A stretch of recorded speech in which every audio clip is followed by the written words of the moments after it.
Yes, guys, welcome back. So Liverpool won, Crystal Palace won at Liverpool's first game at home this season in a shocking display. Um, I've got so much to say today, and a lot of people might not like it either. Got a lot to say. Um, I don't know where to start though. Where do we start with this? Where do we start? Yeah, obviously Darwin Nunez was an idiot. He's a prick. He's an idiot. He needs to learn and not get wound up and just go headbutting people. Twat. Jurgen Klopp, idiot, has to take some blame. Has not stick up for him anymore.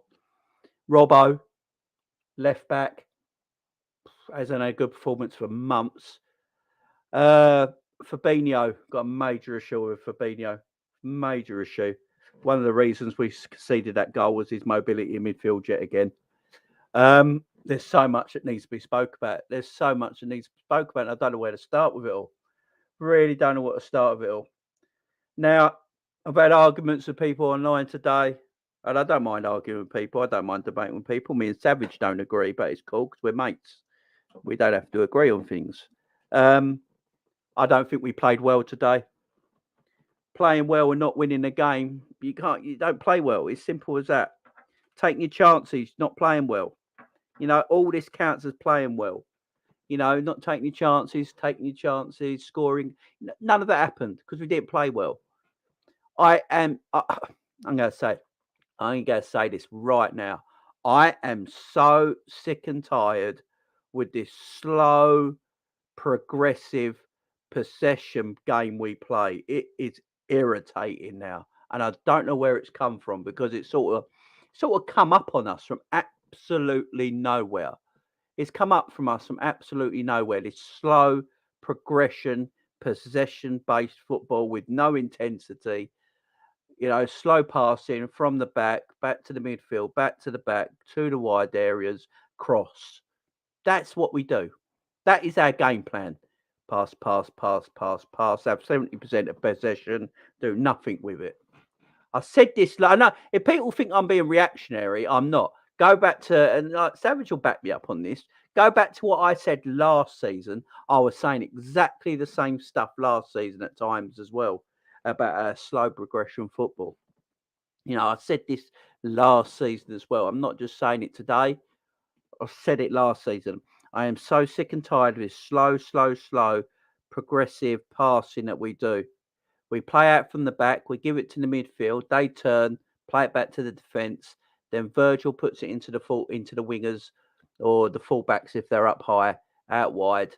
Pass into midfield, get it back to the wingers, and they cross it from deep. Am I wrong? Am I wrong? Or is that how we just play? And we continually do that. Continually do that. We do that all game. All game. Everyone knows how we play now. It's not a joke anymore. Everyone knows how we play now. People sit there because they know we're a good team. So, yeah, we have a lot of possession because we're a possession-based football team. So we have a lot of the ball. But teams are starting to know that we do fuck all with it at the same time. And if you hang in there long enough, you get a chance. And again, Fabinho in the middle of midfield, it's got to be spoke about. Can we stop defending everyone all the time because they're either your favourite player, your favourite ever manager, or whatever?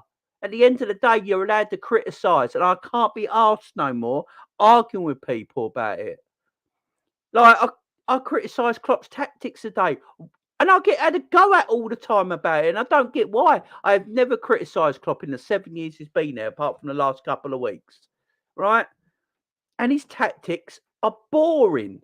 I don't know if it's Klopp or Pep Linders. I need to know. Is it Jurgen Klopp with the tactics, or is it Pep Linders with the tactics? Because I'm sick and tired of this slow progression possession. Because what it is, I've been saying this a while now. What it is, teams get into a good shape and settle in at the back because of our passing is too slow. Now, is this a problem with the midfield? That's what some people have told to me today. The midfield's not good enough. Harvey Elliott I thought Harvey Elliott played really well today. Harvey Elliott's a very good little footballer. You're telling me Harvey Elliott can't get the ball and progress with it if he's allowed to? Gini Wijnaldum, when he was at Liverpool, is an attacking midfielder that scores goals. Was he allowed to do that at Liverpool? No. Not at all. We have a certain way of playing football, and I don't know who's to blame. I don't know who's to blame. I really not. Look, yeah, are we 4 points behind Man City already? Yeah, league's over. It's done. It's done. We are not. We are going to struggle. We're in for a fight for top 4. I don't care what anyone says. A fight for top 4 this season on its own is going to be tough. It's going to be tough. We've seen how good Tottenham are, Chelsea are, and Arsenal are. Yeah, we have no right to be in the top 4. None at all. Especially with the team we got at the moment, the tactics we're playing. Now that midfield, the midfield's dead. The midfield is dead. Dead. I've been saying it for a while. Fabinho is dead. He can't move. He has no mobility. I've not even put the comments on yet, guys, so I can't see the comments because I guarantee that everyone's slagging me off. But I'm going to get this off my chest. I'll get it off my chest, then you can all tell me where I'm wrong. Fabinho's his mobility's gone. It's an issue. Jordan Henderson, right, I'm going to tell you right now. Jordan Henderson came on and was our best midfielder. There is an issue. Jordan Henderson came on and was our best midfielder. There's an issue there. There is. People, I don't want people to come and make Jamie a reactionary because I'm not. I said it last season. Just go and find the tapes. I said it last season. I said it in the Champions League final. I've been saying it consistently. We have an issue with Fabinho when we play a high line. He hasn't got the mobility. I watched today Eze walk past him. Walk. He wasn't even running. He walked past him quicker than Fabinho could fucking run. We have a problem. If you're playing a higher line and Fabinho is your DM. I get sick and tired of this as well. This irritates me as well. When people say Fabinho gets left on his own, he's your DM. Do you know how many times Rodri is exposed and left on his own for Man City? Quite a lot. Because he's so mobile and his positioning is excellent, it doesn't look like that. He's your defensive midfielder, he's your last in line. He's not mobile enough to cut out the balls anymore. And it's not people are not going to agree with me. I know people are not going to agree with me. I haven't even put the comments on. I can see I've got 42 comments. I've not even put the comments on yet. And people are going to disagree with me. They just are. But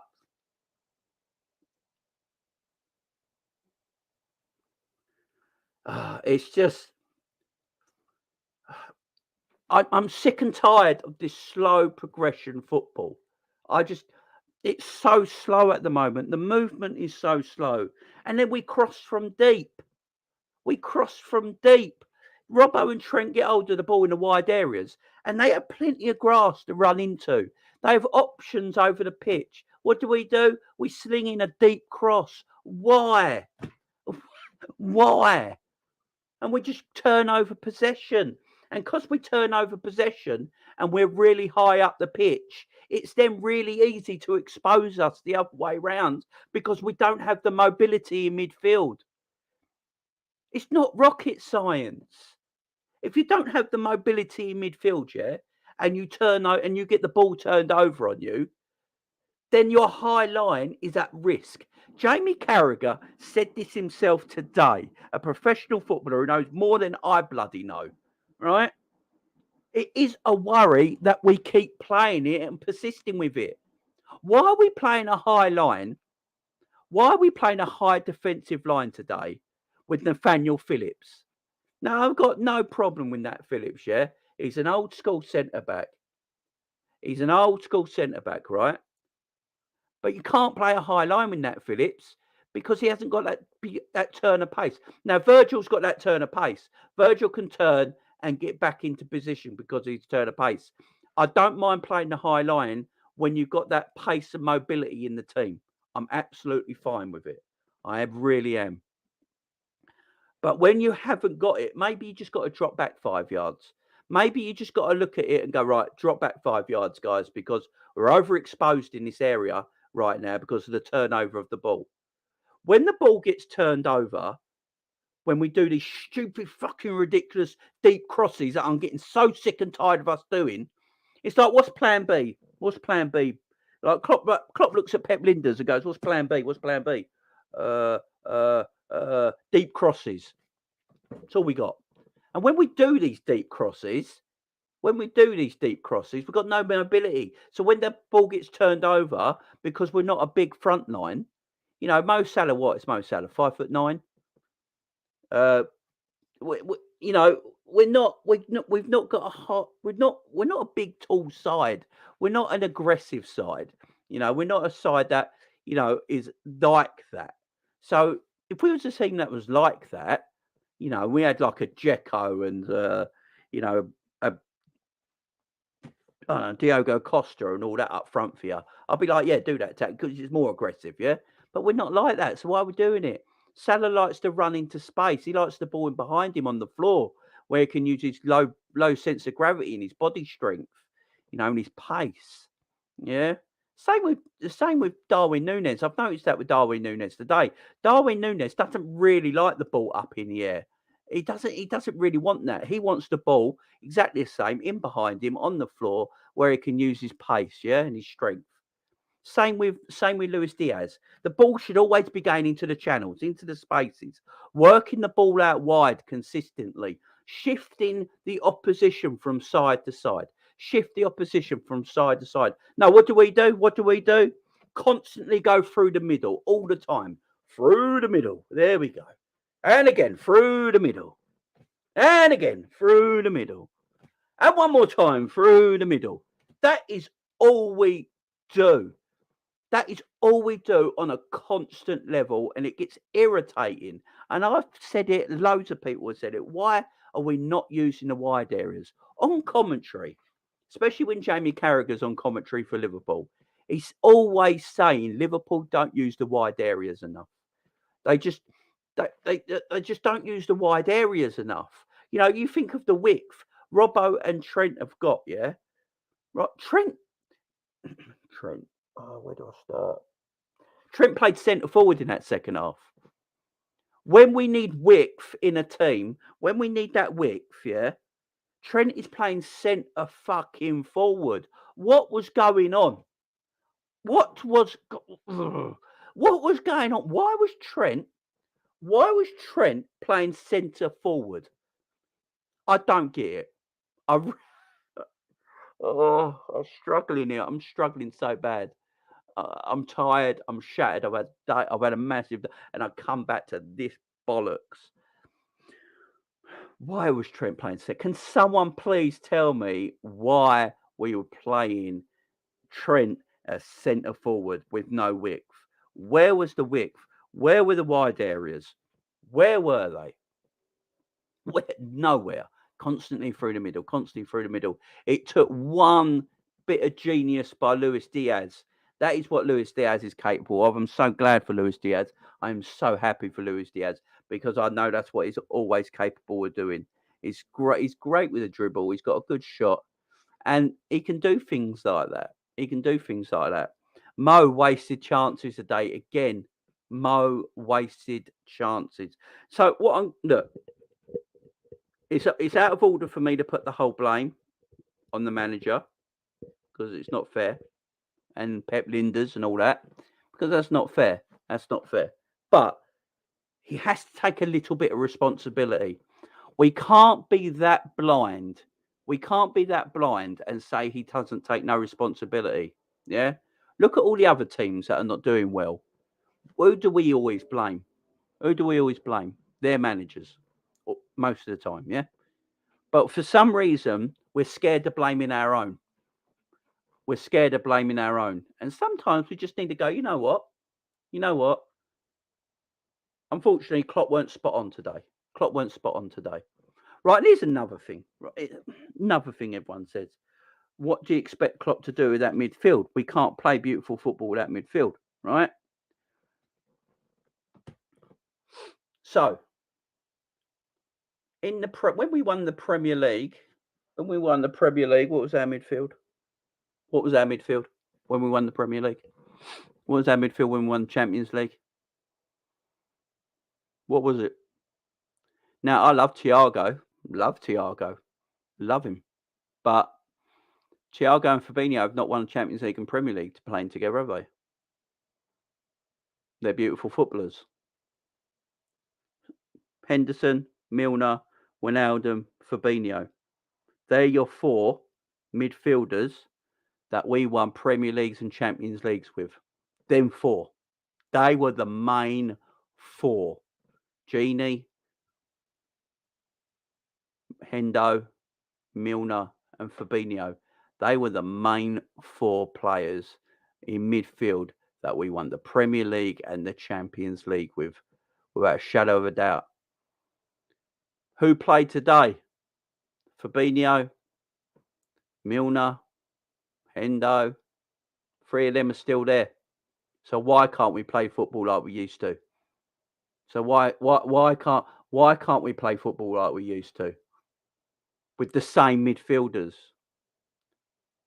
So that's why I don't like that conversation. Really don't.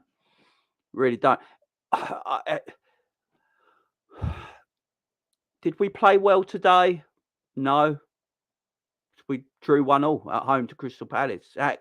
Like, how could we have played well? You don't.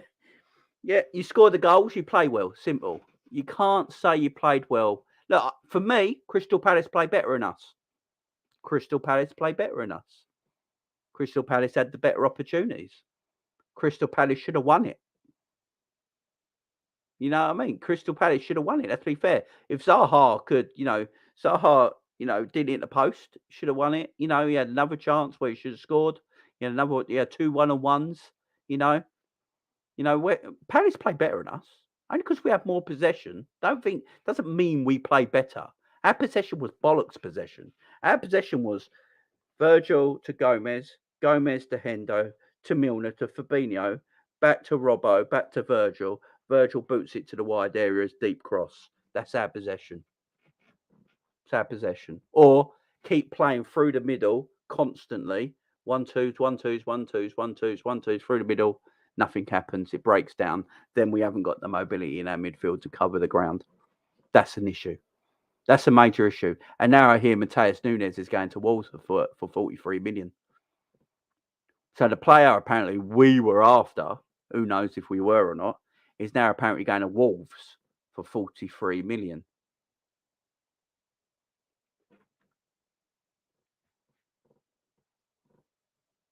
We've heard Klopp himself in press conferences lately talking about the midfield. What do we do? What do we do? We have a problem. Look, that's not pretend. It's 2 games in. Oh, Jamie, you're overreacting. It's 2 games in. We have a problem. It's looking. Look, our team is not great at the moment. Yeah, I said this in pre-season. No one wanted to listen to me, and I said this in pre-season. Go back and watch my videos in pre-season. This is why I was getting so angry about pre-season. We played too many kids. I said that. I said, why are we playing all these youth players when they're not going to be part of our match day squads in the Premier League? We're not fit and ready. This team is nowhere near ready for the Premier League. They're not fit. They're not up to stretch. They're nothing at this moment in time because we played all the kids in pre-season. They had all the minutes. Fucking play the kids then. You gave them all the minutes. I said this in pre-season. We didn't look sharp. We didn't look fit. And we haven't looked ready at this game either. We haven't looked ready. And I don't care about I don't care about the stats. We had all the possession, all the shots. Yeah, the shots were shit. The possession was shit. It doesn't really matter. If the possession is great and the shots are great and keepers are just pulled out worldies, you just go, just one of them days. When the shots are absolutely dreadful and the possession is dreadful, it's not good. It's not good. It's terrible football. It's slow, progressive. Sometimes, look, I've said this as well. This is why I'm not being reactionary, because I've been saying it since last season. I've said it on previews many times last season as well. Just people can believe me, just go and have a look. I've always said it. We should sometimes give up possession. I don't think we're a very good possession-based team. I really don't. I don't think we're a good possession-based team. We sometimes uh, don't know what to do when we have possession of the football, in my opinion. When I watch Man City with the ball, when I watch Brighton with the ball, Brighton and Man City are far better in possession than Liverpool Football Club with the football. Don't care what anyone says. It's true. We sometimes play far too many passes, like we don't know what to do with it. Like we don't. I don't know how many goals we have scored through good possession football. Not many. Not many. I always say, why don't we just let Palace have the ball for a little bit? Why don't we just let Palace have the ball for a little bit? You know, let Palace have the ball for a little bit. Let Palace do what they want to do with the ball. You know, let Palace come on us, because what we are as a team is a tremendous counter-attacking team. There's no doubt about that. When you have the players we have in our team, Robbo, Trent in them wide areas, and Salah and Diaz and Nunez up top with all that pace, we're a tremendous counter-attacking team. They love space. If they got space, they will destroy teams. What happens is we pass the ball now so slowly. When the ball eventually comes to Mo Salah, he's got 4 people around him and 0 space, because it's taken about half hour to get from there to there. That never used to be Liverpool Football Club. Liverpool Football Club, a few years back, used to let the teams come onto us a little bit. We used to play them into into pockets, into trouble. Find we used to let them come onto us. You come onto us, you come onto us a little bit. We'll go drop a little deeper. You come onto us, and then bang, we go ball over top, bang, space, goal. That was Liverpool. Liverpool now is not that. It's just not happening at the moment. I just don't think we're a great possession-based team. And by the way, the Man United game next Monday is not a guaranteed win. It's not a guaranteed win at all. At all. If we play like that. If we play that slow, possession-based football with no mobility in our midfield, when the ball gets turned over, them forwards are theirs. Yeah, they're not great, but they're fucking pacey, like Wilfred Zaha is, yeah? They will cause us problems at the back if we play like that. If we play like that, we're in trouble. We are. We can't continue to play this slow tactical football. Now, this is my only gripe with Klopp. I don't want Klopp to go or anything like that. Anyone thinks I want Jurgen Klopp to go, that's just daft. I don't want Jurgen going anywhere. But what I want Jurgen to do, see, I don't know who it is. Now, I've watched and listened to a lot of other people talking about Pep Linders a lot, and when you watch actually inside Liverpool, like when you go on Liverpool, everyone's got the Liverpool channel or Liverpool Go or whatever, anything like that, and you watch inside training or inside Anfield or any other, Pep Linders does a lot of the talking. Pep Linders does a lot of the talking. And we all know Klopp just stands there at training. Pep Linders takes the training sessions. He's the coach. He takes the training sessions. And he does a lot of talking lately. A lot of talking. I have never seen a number 2 get as much press as Pep Linders does. I don't know a lot of other clubs' number 2s. I really don't. I don't know a lot of the other Premier League. I don't even know Spurs' number 2 is. I don't even know what Arsenal's number 2 is. I don't know who Chelsea's number 2 is. But everyone knows Liverpool's number 2 in Pep Linders, because he's sort of like front and centre at the moment. He's the one in front of the camera. He's the sort of front and centre guy. And it's a bit weird. It's just a bit weird for me. I don't get it. I don't get it. Now, we've got to talk about Darwin Nunez, because Darwin Nunez was at massive fault today. He's an idiot. There's no doubt about it. No doubt about it. Darwin Nunez, he's going to have to learn. Darwin Nunez is going to have to learn big time. He's going to have to learn big time. He seriously is. He's going to get wound up. People are now going to wind him up even more, because they know he can be wound up. This is Darwin's problem now. opposition teams now know you can wind him up. And his first game back after his 3-game suspension is Everton. You really think the Everton crowd and the Everton players ain't going to wind him up? He needs to learn very, very quickly, does Darwin Nunez. Because look, Darwin Nunez is an exceptional young player. He's going to be a big talent for us in the future. No one's expecting, fireworks straight away. It's just not going to happen. He's going to have to bed in, take his time, learn the way we play. Saying that, I don't even fucking know the way we play at the moment. Might take him years to work out. And just see how it goes. Because this is dog shit so far. It's just terrible. Terrible. We're Fulham. We couldn't have asked for a better start of the season. Fulham and Palace. A newly promoted team and Crystal Palace at home. Got 1 point. We've got 2 points. Now, with Man City, look, the whole point of us being in this league is to win it, obviously. I don't want to celebrate coming second again. It's not a celebration.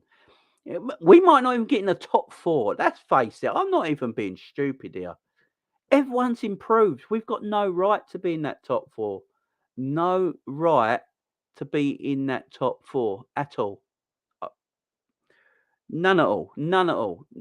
We've got no reason to be there. Why have we got a reason to be there?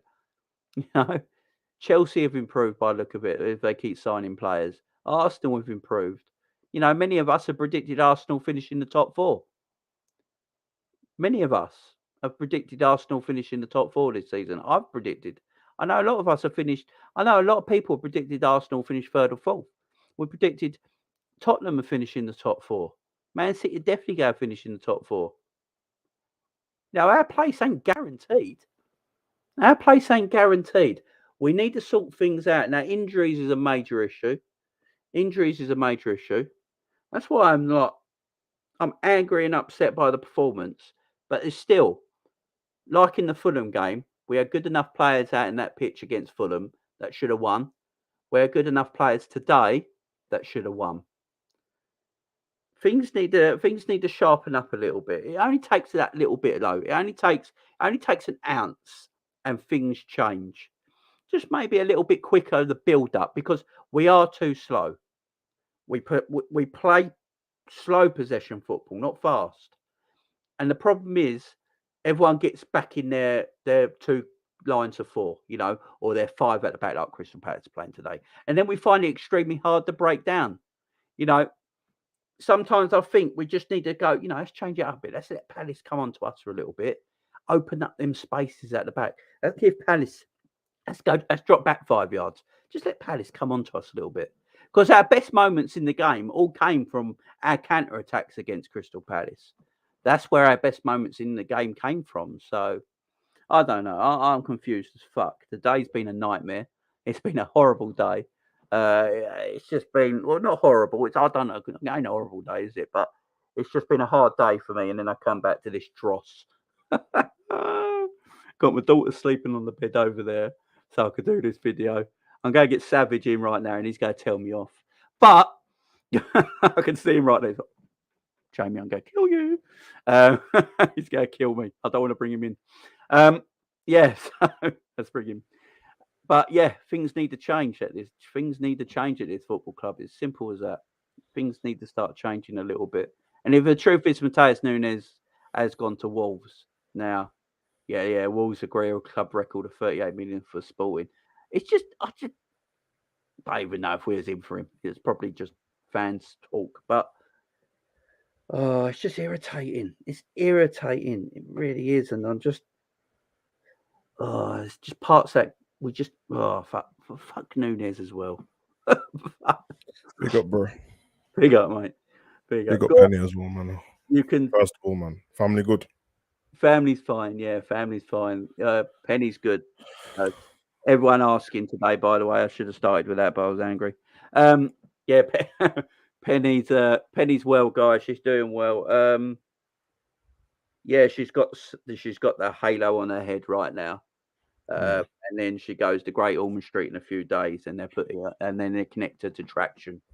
where they move her like a little bit Yeah. every other day over the next few weeks. Yeah. And then they do neck fusion after that. But at this moment in time, they don't know what they're going to do because they want to fuse up to the base of her skull here. So here, so which gives her no movement whatsoever. No movement in it. So they're a bit worried because she's only 5 years old. Plus, kids' bones are very soft at that age, so they're not still sure if it's going to work when they fuse it because their bones are soft. So it's 1 week at a time. But everything's going well. She's all right. It was funny before she went under. Yeah. Funny before she went under. She don't like going under. Obviously, who does? But she's got used to it now. So she was really brave about it. But she literally went to. My daughter is so sarcastic though. She's a sarky little cow. She went to the doctor before he put her under. He went, "Can we hurry this up? Because I'm hungry and I want breakfast." And he just looked at her like, okay, because she was under for 5.5 hours. Yeah, which is a long time. But yeah, she's doing well, thanks. So everyone asking, by the way, and all the messages on Twitter, I'd like loads and loads and loads. So big up to everyone. Miss is good as well, yeah. Yeah, she's all right. She obviously she's going to stay. She's going to stay up there with her. Yeah. All this week, and then I've got the other two little ones here, Brody and Phoebe. Yeah. So we've got to make sure they're all right at the same time. So, obviously with COVID, there's still a bit thingy on rules and stuff like that. So, and what we're going to do, she's going to stay out there till early next week, and then we'll go because she'll want to come home and see these two. Yeah, we'll do a couple of days interchanging stuff like that. But yeah, she's all right. She's okay because she knows Penny's in there for an operation. All the time Penny's gone into the Evelina and Gosh is because when she used to get chest infections when she was little, she literally it was life and death sort of thing. And she's been ventilated like 5 times through flus and viruses, which is scary. Seeing your little daughter being ventilated and on a ventilating machine, a machine's helping her breathe. Of course. So we're never, but now she's in there for an operation that's going to make her life a lot better. So we're a bit more calm, relaxed. It's not, and her breathing's fantastic. They took her off her ventilator within a couple of hours of within an hour of her waking up today. Her breathing, she's much stronger than she used to be. So yeah, she's just on her normal because she has her own CPAP machine at home. She has a bit of oxygen at home when she's asleep. So she's just on what she would have at home. So she's doing great. And I sent you the picture. You saw her, so she was. You did, man. She looked healthy. She looked good. She looked well. Yeah, she looked proper healthy, bro. But now you can tell me where I'm wrong. No. It's not even that. Honestly, bro, I heard you saying that, man. It's not me thinking that you're wrong. To be honest, listen. There's a few things that I just have a different view on. Yeah, exactly. It's only because I've just learned how to be calmer in these situations, man. I used to fly off the handle with shit like this. Oh, I still do, mate. And obviously, I never tried. In the heat of the moment, it's hard to see. You're not going to see. I think Gary Neville kind of alluded to at the end of the thing there, where he said like years ago, 2 draws at the beginning of the season wouldn't even have felt like this because you just think you can get back into it. But when you're going against man, I think obviously I'm not telling the fan base how to feel and stuff like that. But I just focus on us most of the time. Like I only start focusing on City or whoever's leading the pack when it gets like further on in the season. Because in my head, I'm just like, what's the point, bro? Like I don't focus on the teams being shit. So I don't give a shit about Man U being terrible. And I don't care about what City's doing right now. Because in my head, I'm like, it's 2 games in. And if like, you know what I mean? Don't get me wrong, it's gonna go on. Time's gonna go on and more games are gonna get played and then, I'll have to reassess and stuff like that.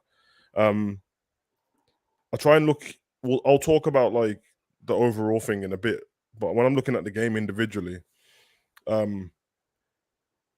I'll say that the game when we kicked off, it felt way better than Fulham straight away. Like it felt like we was on the front foot. I must say I missed the first 10 minutes getting home. So. Now we were great in the first 10 minutes. I think not trying to let like people off lightly and stuff like that, but Nunez is new to the team, new to the league, and it's second game in, and the first game he didn't play the whole game. But I will say, a lot of this could have been avoided if he put his chances away in the first half because there was 2 chances that he had that you can make an argument for why somebody misses them.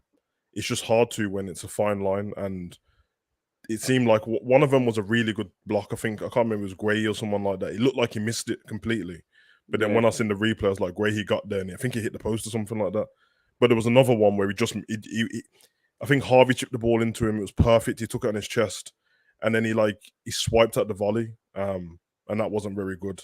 Salah was a bit wasteful as well. But yeah, I was comfortable for the first 35 minutes of the game. I mean, like, obviously, with their goal, I'm not trying to say that I'm like, if anyone watches the preview, what you did on your channel, what happened with that goal is exactly what I said. It's exactly what I said. I said Fabinho and Trent can't get caught high up on the pitch against Eze and Zaha. They were my exact words. Yep. Only because I knew that. I didn't know that he was going to turn them like that. He made them look stupid. And of course, that because Nat Phillips is the last line of defense, he's the one who's not going to look bad. But we already know where Nat Phillips isn't, like, where his attributes don't lie, which is speed, isn't it? So Klopp mentioned the same thing in his press conference. He said that we done the right thing by doubling up on Eze because we know what skill he's got. But he said they shouldn't have let him get out of it. And he said once they let him get out of it, we know that the pacing behind from Zaha, and that's exactly what happened. Yeah. I think Virgil preempted Zaha's movement a little bit. I don't think he would have made much of a difference, but he could have stepped in. I think he assumed, because what Zaha normally does is Zaha normally just cuts back inside nearly every single time. So Virgil's almost gives space for him to cut back inside so he can cover it. And then he's like, you're not going to put it past Alisson at that far post like that. When you watch the goal back, that was the most accurate finish at the far post I've seen in a while, man. Like, that's why he hit the post. Yeah, that's why he hit the post, because he bent it right in. So that's their goal, innit? The benefit, I mean, the positive for Crystal Palace is one shot, one goal, innit? And then obviously they hit the post after and stuff like that. For us, we didn't put our chances away. And the reason why I don't disagree with you, and I do at the same time, is not that you were wrong about anything you said about the boring tactics. One thing you said, it was like, we got to stop the boring passing progressive play. No, the part you was wrong is it's not progressive, because we don't go up the pitch with the ball passing. It's all in the same area. It's all in front of them. Issue I've got is it always happens more. It becomes a problem when we're rattled. Not when we're like on top of the game. That's why the first half we didn't look like regular. This is easy to predict what Liverpool's going to do, because Trent wasn't just spamming it, and when he was playing the balls, they were coming off perfect. They were doing different things. I mean, to be fair to Robbo, he doesn't cross from as deep as Trent most of the time. He normally tries to hit the byline, where Trent never hits the byline ever. And once we were trying to force the goal and Nunez had got sent off, I knew what was coming. He had that Everton game from last season written all over it. The difference is we got over the line against Everton. Obviously, Hendo wasn't on at the time. When he came on, he was actually probably the best midfielder, to be fair. I don't think Milner or anyone done anything wrong. And Harvey was really good. For me, he might just have to start all the time. He's really good. But I will say, like, listen, Nunez let us down. There's no point me going on about it. People have been sent off before. Mane has been sent off. I've seen all these people been sent off before. He has to learn from that. I know it's a South American flair in a minute. These men have got that. But he's gonna have to learn. He had a little go at him before the about. Yeah, he did. He did, and you know that he lost his head because he did it right in front of the ref's face. He didn't even try and hide it. So that he needs to cut that out on that, and we're gonna miss him for 3 games. It could be more, if they decide to like put the ban up because of how violent the conduct. It could be 5 games, man. So hopefully that doesn't happen. But my thing is not putting the ball away in the first half.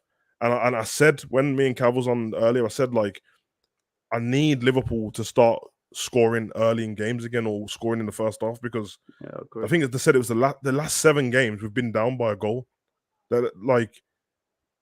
So we're always doing an uphill battle. That means when anyone does something amazing like what Diaz done, it doesn't matter. Is everyone forgetting that Diaz done the same thing against Tottenham when we were down in that game as well? The exact same thing. He grabbed the game by the scruff of his neck, and then done what he done. He done the same thing against Tottenham when we was losing after Son scored, and that game ended in a draw as well. So we run out of time, innit? We run out of time, and I promise, like, you already know this because it's on video, so I don't need to. Listen, I said the Fabinho thing. I said way back, and he wasn't terrible in the first half. Yeah, But why when we got possession, like it's like when we got possession of the ball, everyone gets too happy just to watch what everyone's doing at the top of the pitch, and then just don't stick in their position. Because why was Fabinho and Trent? Fabinho and Trent was already in the spot where Eze was for no reason. Yeah. For no reason. So people are just saying ignore that the right back spot was left open. That's where Eze normally runs into anyway. And let's not forget, he didn't do that once to them. He turned them about 3 times, the exact same turn. He did it after the score as well. And they got out. And I think Diaz ran back because he was the best player, Marloff, bro. Like he really didn't want us to lose, bro. He done everything in that game to the point where I'm like, Diaz is a defender and an attacker. He's incredible, bro. He's incredible, bro. It's exactly like Mane was on that left hand side. Yeah, Mane was. That's why when people are tweeting today, this is why we need Mane and all. Like, shut up, man. That's the most lazy punditry I've ever heard. Wouldn't have made no difference today. Wouldn't have made a difference, especially with Mane would have been playing in the number 9 role. So, listen, that's a problem as it is. But the formation and the formation ended up being, when we're trying to find a goal, it ended up being 4-2 Trent 3. Yeah, why is Trent out? 4-2 Trent 3. Why was Trent playing up top? Bro, somebody get his heat map for the last 5 games, including the end of last season. He was up top. And I get it, is trying to advance the game and do better stuff. But then what happens is it's getting boring to say the same thing, but that was we know your passing is second to none. It's obviously an instruction, though. It must be an instruction, because if he's not an instruction, then he needs sorting. He can't just get away with it because what he gives us. He needs discipline. And the problem is like the position is what it is, on it, where he's stuck up on the pitch. But then it's just like the passing gets lazy, and that's where I see this. That's when I seen the staff on the sideline getting mad. Is when he just starts spamming passes and crosses to no one. And what's happened is these lot, not everyone, but they've just looked at the fact that Darwin's tall and said, "Okay, done my head in today. That's perfect." And I'm like, Darwin doesn't even want the ball in the air, bro. Like that's not good for him. He's better with his feet. That's what I said at the beginning. Salah, Darwin, and Luis Diaz all like space. They all like space. I don't know why we don't let teams come onto us. Weird, bro. Shimikas and Robbo were both not like. Listen, Robbo, everyone was raving, "Oh no, replace Robbo," and that. Shimikas playing on. Bro, I swear he put 5 terrible balls in the box. The only thing positive about our crosses, what don't go to no one, is that they end up with another Liverpool player at the throwing line. So Trent will cross the ball, and then Diaz will get it at the throwing line on the other side of the pitch, and we have to recycle it. Shimikas does it. And then Elliot has to get it on this side. I'm like, bro, play to Elliot and that strength, man. When you do the link up with Elliot, he will find you in the box, bro, every time. He was so on it. Like, he was so good in the first half. I've not been so impressed with Elliot since he's been at the club, bro, than this game. No, Elliot was great today. I liked Elliot. Passing, the runs, the through balls. When he lost the ball, he ran back and won it back. He was defending. Like, it's hard. I know that where the goal came from, but it's very hard to blame the back four in this game for not getting the victory, because we had 17 shots, but they're all shit. Yeah. They're all shit. And I know, like, because I'm specifically saying stuff about this game, no one needs to come at me for anything, because I don't. You know what I'm like. I don't talk about stuff from other games and that unless it's an ongoing problem. But in this particular game, and I've seen it before. Why does Salah just goes missing sometimes? Like, he just goes missing. Like, he's just not involved in the game. Like, I don't get it. This is dilly-dally on the ball, and it just goes missing, bro. I've had a thing with this Salah stuff. Oh shit, my microphone's falling down. With Salah, like, I can understand why sometimes Salah might get frustrated, because Salah wants the ball really quick. You see it when he points. He wants it. Go now. I want it. And sometimes we just play too slowly to him. And by the time it's game to him, he's got 4 people around him. Now, I don't care who you are. If you've got 4 people around you, you gotta have a quiet game. He loves space. We used to create space for him all the time. This is what I keep saying. I had this argument already. People saying we can't do anything with this midfield. And as I keep saying, it's in the midfield we had when we won the Champions League. The title win and Champions League midfield was between 4 players: Genie, Milner, Henderson, and who am I missing? Henderson, Milner, Fabinho, and Genie. Yeah, they were the 4. They were the 4 main midfielders. Yeah, Milner and Henderson were playing. Fabinho was playing. So we can. Our problem is we play far too much. Carragher says it at every Liverpool game. We don't use the width enough. We have so many wide players. We don't use the width enough. We consistently go through the middle all the time. All the time. Yeah. And we don't use the wide areas enough. We used to let people come onto us. We used to lay traps all over the pitch all the time. That was what we were so good at. I think Gary Neville used to say we were the best counter pressing team in world football because we used to lay so many traps. That's why Man City, when Klopp came, Man City used to hate playing against us because we always laid them traps. We let Man City come on against us. We get really deep in our defence and our midfield used to be really close together. Now it's like that. That's why the high line don't work at the moment because it's like that far apart. And Fabinho ain't got the mobility. Yeah, you need to see when we used to do that thing. What you said. Yeah. I watched Eze walk past him today. You know what I said to you about Fabinho in pre-season? Yeah. Because like I told everyone, I don't talk about these things just when we're losing or drawing games. I talk about it when we're on top, just so everyone knows I'm not being reactionary. Exactly, that's the same with me. Yeah. I said that there keeps being this thing. I said it to you and Kat. I don't know what it is with his balance, but he gets caught so flat-footed that he keeps falling over, and he fell over twice in the first half. He puts his wrong foot in front. And if you watch what Eze did to them, like, please watch it back. It looks like Eze just turned them, and Fabinho got left behind. Nah, mate, he turned him, and Fabinho tried to kick him on the floor, and it didn't work. No.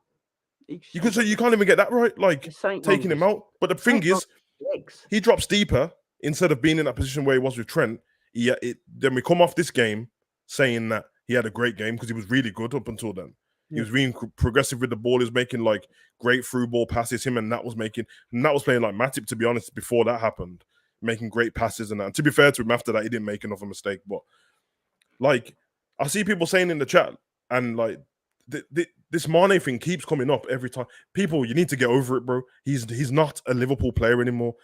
Get over it, man. He plays for Bayern Munich. He wanted to leave. No one forced him out of the club. He wanted to go in it. He wanted new things to do. I'm not forgetting how clutch Mane is, but it's 2 games without him. So when we get to like flipping 30 games and Nunez and Salah can't score winning goals anymore and Jota can't score, then I'll say, okay. But you expect me to say after 2 games that we're missing Mane's clutching? Who needs a clutch goal against Crystal Palace and Fulham already? They shouldn't be needing no clutch goals, bro. What I keep saying, the players out on that pitch should be good enough to beat them. Flipping hell, but Mane played 269 games for Liverpool, and you want me to compare that to Nunez already? That is not clutch. That's crazy. Well, Diaz, I think Diaz got the goal today. Yeah, I think so yeah, exactly. So Diaz, if you want to do that, Diaz was clutching this game. He was clutch against Tottenham. He was clutching the game he scored when he won the winning game. That's in like half of the games. Like Carvalho was poor. That's what Gary's saying. But then the end of your thing is we should have got somebody better than him. He's played. I thought Carvalho was all right when he came on. But he's played. This is this. I don't. It's the second Premier League game, and never started. He didn't start the last one. Never started the game, and didn't start this one. I thought Carvalho was actually decent when he came on. He went very close to getting the winner. At first that volley looked like he weren't nowhere near until you see the replay and how close it was. He weren't far off. I thought Carvalho was all right when he came on. I think what Klopp's going to have to look at, though, if he wants to continue, and say, I don't know who comes up with these tactics because there's no point. Pep Linders, like I said earlier, I don't know the Arsenal number 2, the Chelsea number 2, the Spurs number 2, but everyone knows Pep Linders. Yeah, it started because of them League Cup games, bro. Yeah, and it's a bit weird though. You go on inside training inside Anfield. Pep Linders is he's like the main event.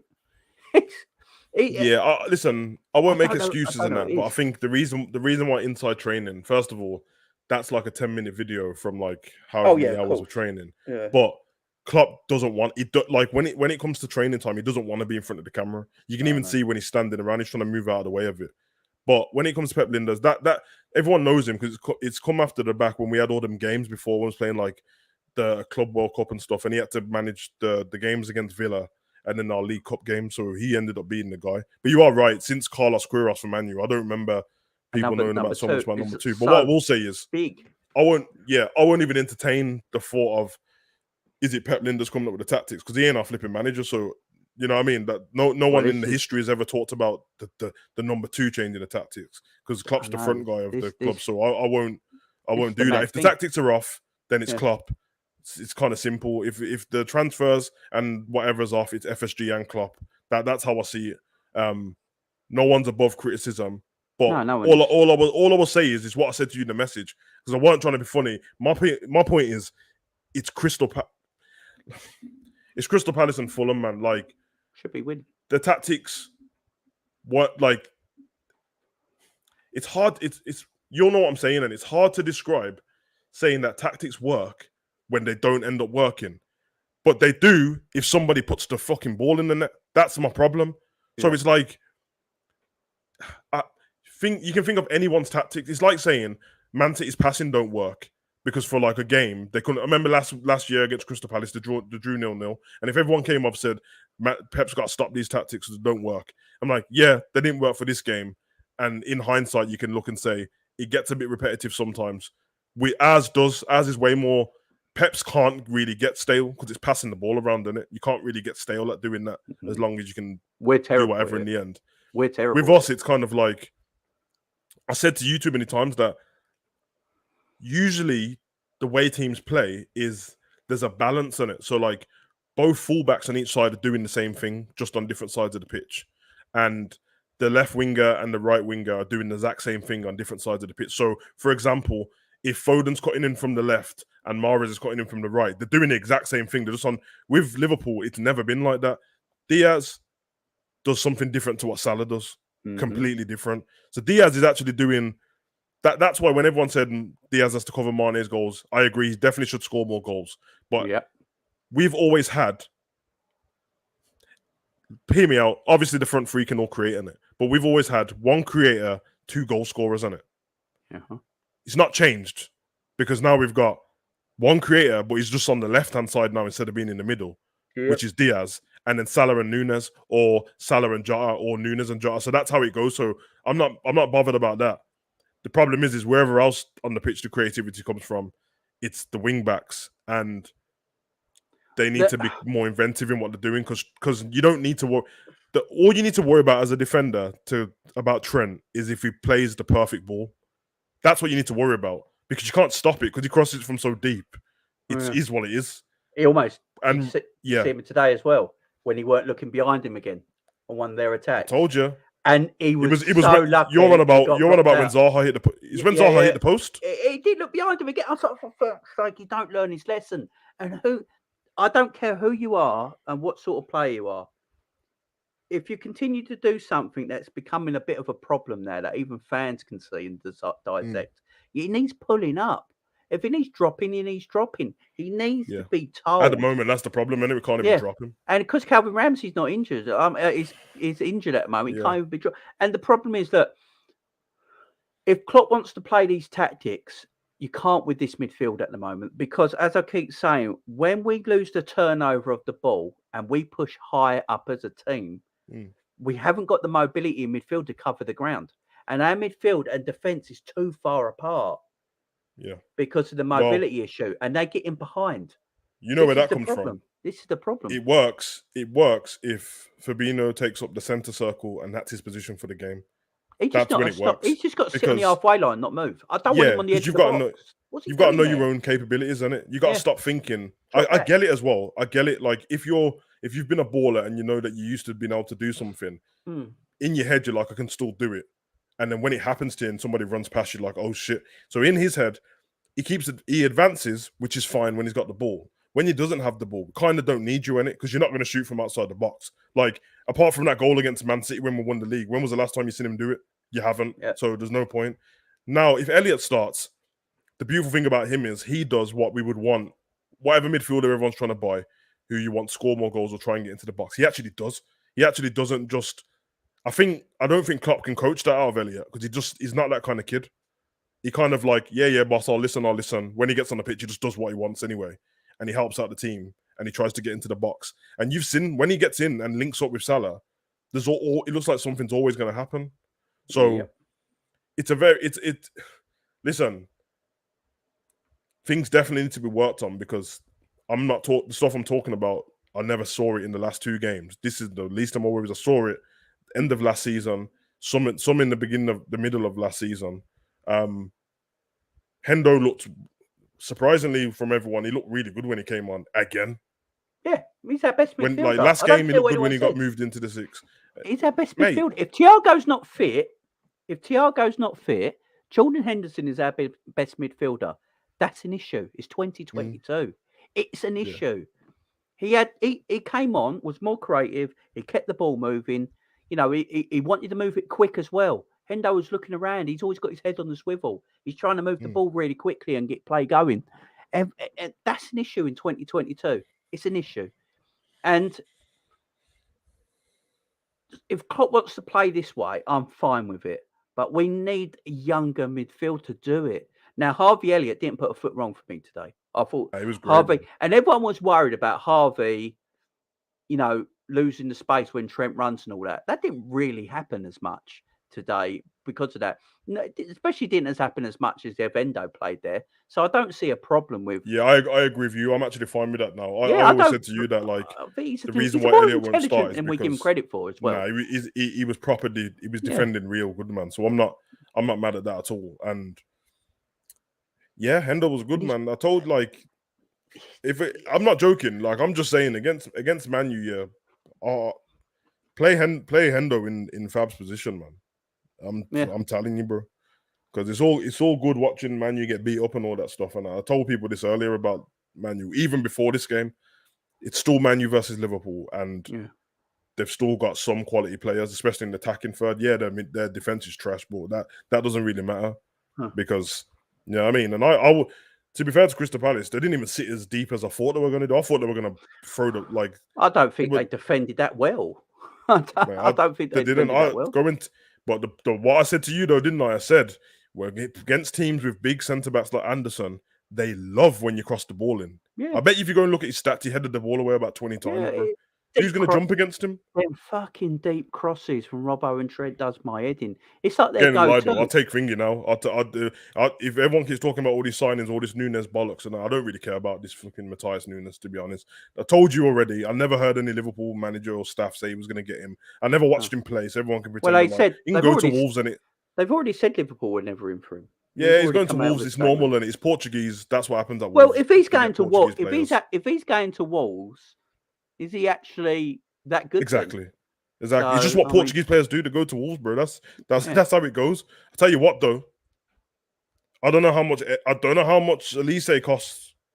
Yeah, I'd go but he came on for 10 minutes and was causing issues straight away. And the guy that me and you said, who when I watched Arsenal play Leicester, it looks like he doesn't really want to play for them anymore. He's trying his hardest on his own. These are the players we need. So, like Gangazee said, Fabinho's asked to do more than a single player for my liking. Now, my issue with this, he's a defensive midfielder. He's a defensive midfielder. That's his job. Did anyone ever tell Makelele that? Did anyone ever tell Kante that? Do you know how many times Kante is left on his own but still does the job? You know, it's just we got to stop protecting them all the time. It's silly. Yes, they're good footballers. No one's dissing Fabinho. But I'm sick of seeing my defensive midfielder on the edge of a box when I know he hasn't got no mobility.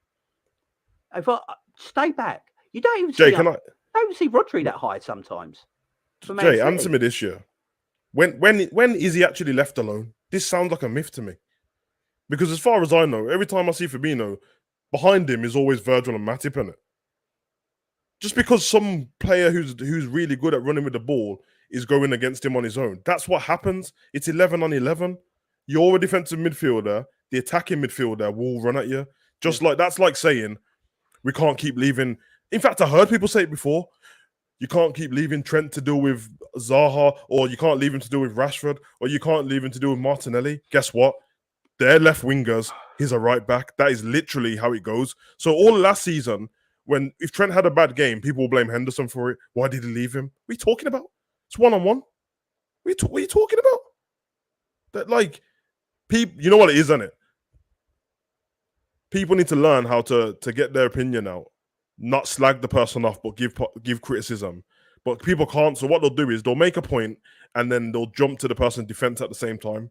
That way, it sounds like you're not slagging him off. Listen, if you're an intelligent fan, nobody thinks that anyway.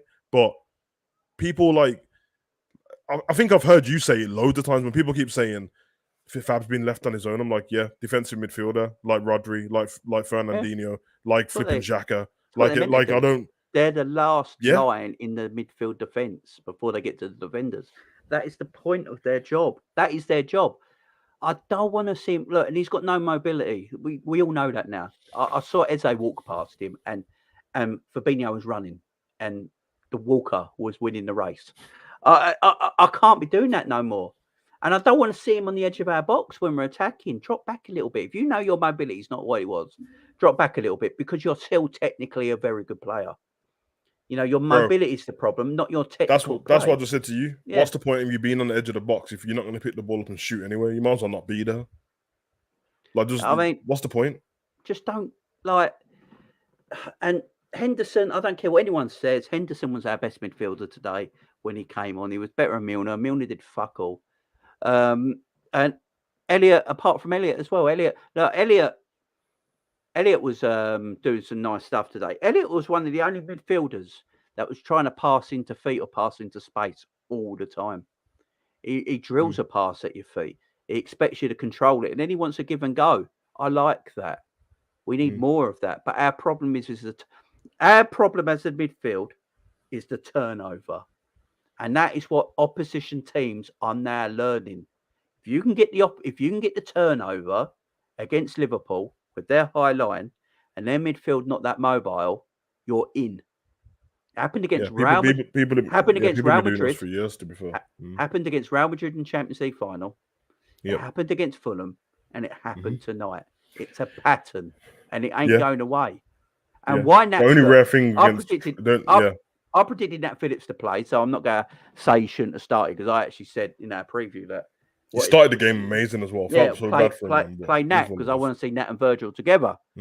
But then when we're continuously playing this high line and the midfield is nowhere, when you're midfield and you're back four, I think Carragher spoke about this before. When your midfield and your back four is too far apart and you've got too much space in between, you're in trouble. Don't matter who you are. Yeah, doesn't matter who you are.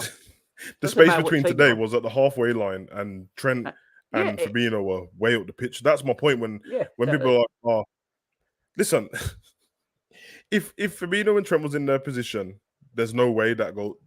Eze wouldn't even pass the ball because it would have been Zaha against 4 players or 3 players." Yeah. Like Yangadeep said, you've seen loads of times when Fab's been left on his own. Please give me evidence of when he's been left on his own because he's a defensive midfielder, bro. Like when the ball gets turned over, if it gets turned over while we're attacking, that's likely to happen, isn't it? Isn't that like because you're not expecting it? Happens in every sport, basketball, everything. Like turnover comes quickly. Okay, the reason why we've got a defensive midfielder is so that person who's got the ball can't just run on his own. But that's fine. If that's the case, and you're telling and you whatever you're saying that you've seen it, so fine. Then that's fine. But why is he getting jogged past? If somebody goes and does some amazing Ronaldinho looking skills, all right, safe. I can't do anything about it. He got sat down. I watched him get jogged past, bro. And I know I keep bringing up that game against Man City, but it haunts me to this day that I watched. De Bruyne's not fast, bro. He just jogged past him. There you go. Villarreal. Here you go. This is one for you. This is for everybody in the chat because I'm about to throw down some truths. Do you know our best defensive midfielder is? Thiago. Thiago's our best. Thiago is our best defensive midfielder by a mile. By a mile, he's our best defensive midfielder. He picks up better positions than the pitch. He picks up. He's better in the tackle. He's actually a little bit quicker than Fabinho as well, which is an issue. Yeah. Because he never stops fighting to get the ball back, man. That's what I love about him, bro. And he's aggressive. Fabinho used to be aggressive. I just don't know what's the matter at the moment. It's like he can't move his legs properly when I watch him. As you say, he trips over a heck of a lot. Like that's what I said. The tripping over thing is not even this. He just keeps falling over. It's like he puts his weaker foot in front. It's like he doesn't realise. It's like he's so off balance. He puts his wrong foot in front, which, if you try and put your wrong foot in front sometimes, you're a bit like, what's my body doing here? Yeah, It's it's a like bit, people. it's a weird experience. And that's what It's keeps like, happening. listen, people keep making excuses for all these different players and stuff like that, and I don't know why they make them when we're talking about it. Because I'm a fan of everyone on our team. I'm not like half of the fan base that start slagging off different members of our team. Every member of our team, I support, bro, 100%. Mm.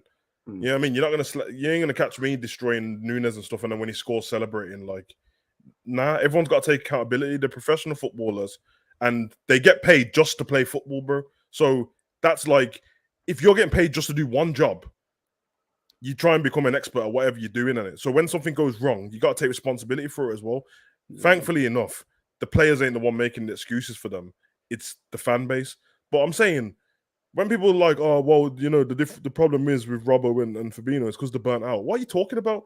I do sports science. I've got degrees in it, bro. Like, things get checked in it. We're not just giving you, like, you think you're going to the sports science stuff and they're like, yeah, Robbo and Fabinho, red, definitely can't play. Klopp, here you go, play them. It's not happening, bro. That's not what happens, bro. These lot are fit enough and healthy enough to be doing this.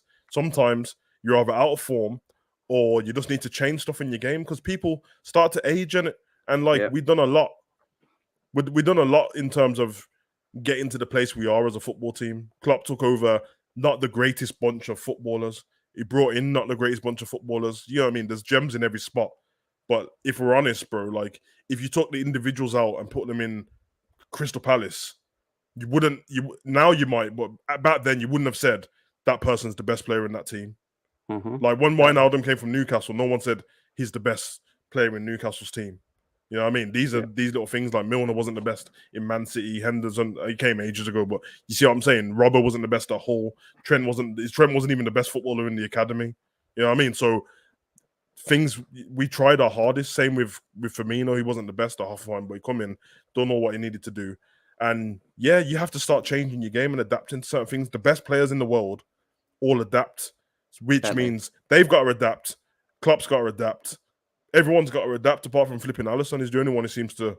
Yeah, he's the only one. So, he's the only one who plays top level everywhere. He made a one-on-one save twice, and one of them he couldn't even tell if it was offside. He just saved it with his body like it was nothing, bro. Yeah, exactly. Gangadek, that's the problem, my man. That literally is the problem, though. Yeah. When your best defensive midfielder ain't really a defensive midfielder. That's what I'm saying. That is an issue. He's our best defender in midfield by a country mile. So is Henderson. Funny thing is, when Bayern Munich put him in the six, he was incredible. It's when he had his best games in that. And their director of football last season said they haven't been as good defensively since they sold Thiago. Because all he done was exactly what Pirlo used to do, but he was deeper. So he sat in front of the back four. They played it out to him, and he just sprayed it, kind of like what Gerrard done towards the end of his career at Liverpool, or Scholes did at Man U. He just sprayed it around. But obviously, in that league, he didn't have to. Apart from in the Champions League against PSG, was probably the best game I've ever seen him play. He didn't have to keep running and winning the ball back constantly. But here, it feels like all of them. It's weird, isn't it? They're all so pumped up and passionate about playing for Liverpool that they want to do everything, bro. That's why, like, I'd love to see the heat map of what Diaz done tonight, bro, because I'm not used to seeing one person do so much on the pitch, bro. Oh, he was excellent. Like, went down to 10 men and he just said, all right, then, Nunez, I'm taking your spot and I'm taking my spot and I'm turning it into one thing and I'm just doing everything. And that's how his goal came, because he was never going to let go of that ball until he took the shot. He just said, fuck it, I'm doing it on my own, because you lot are pissing me off. And it's not the first time either. Do you know, I am shocked that no one rated Harvey Elliott's play today. I thought apart from Diaz, he was the best player for me. Yeah, a lot of people on Twitter don't understand what he did right. A lot of people were saying, I don't get it. What did he actually do? Now, that is crazy. The problem is, we live in a day and age now where if you're not scoring assistant, you're not doing anything. Yeah. Now, Harvey Elliott was the only midfielder today progressing with the ball, trying to attack their defence. He was trying to play 1-2 to Mo. He was trying to play 1-2s off Darwin Nunez. You know, he was trying to play them, but he was trying to play passing and moving. Like, we're maybe not used to seeing our midfielders do that. That's the thing. But he was progressing with the ball, passing and moving, trying to get shots off. All right, it didn't work. He needs to sharpen up a little bit and improve in that area. You know, he's only a young boy and he's going to. But as I said today, I don't understand. If you look at our midfield and the problems we got at the moment, the issue with some of our players, Elliot has to start every week, surely now. It has to be now. Klopp's got a big decision to make. He really has. And that is, do you go Fabinho out now and put Hendo in the 6 for a while? Because there is a problem. And it showed when Hendo came on in that second half. Yeah. He was, apart from Elliot, he was our best midfielder, which is madness. As I say, it's 2022. That's an issue. If Fabinho... it's class, man. Yeah, if Fabinho is continually having this problem at the moment, we all can see it. No one thinks Elliot... and no one here thinks Fabinho's a shit player. He's a technically... No. He's I was so impressed with him before that happened. And it's like it rattled him as well. Yeah, he's always going to be technical. He can be 50 years old and he's going to be technically a great footballer still. His problem is his mobility. And Hendo's got more mobility in him at the moment. And if we're going to play these tactics and this way of playing at this moment in time, Fabinho has to be dropped. Because I don't actually see what he's done to keep his place at the moment anyway.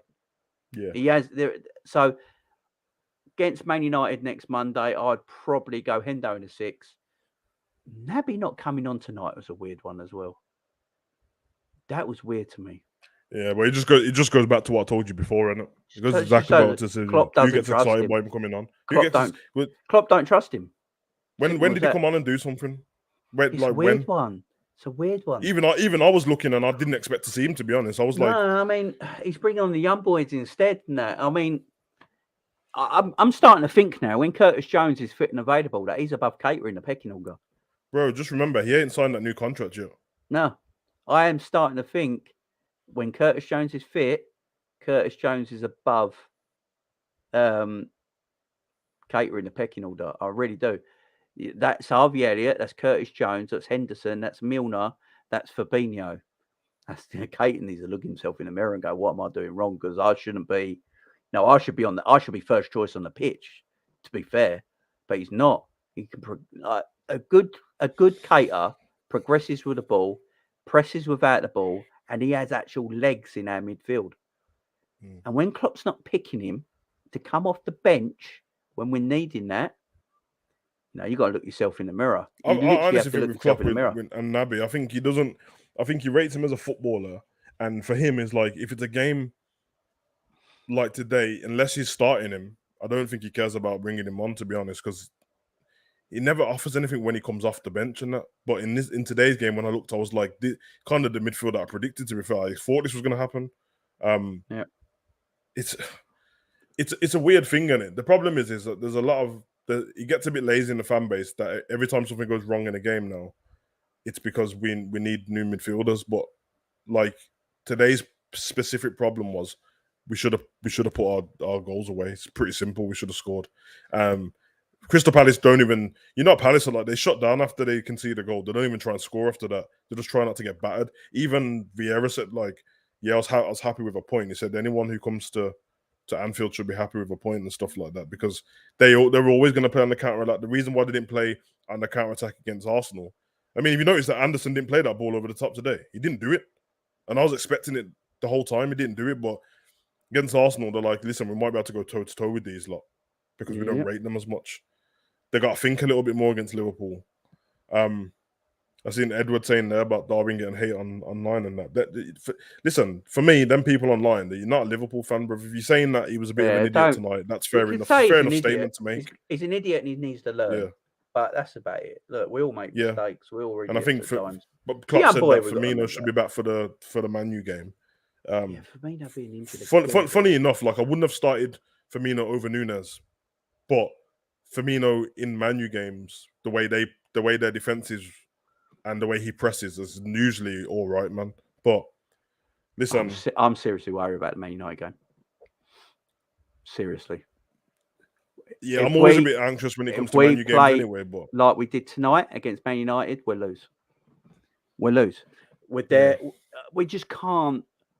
Something needs to change. As I keep saying, if Klopp wants to play this way still, he wants his three midfielders to do a certain job. Because I'd see no difference. Everyone was going on about tactic changes in pre-season.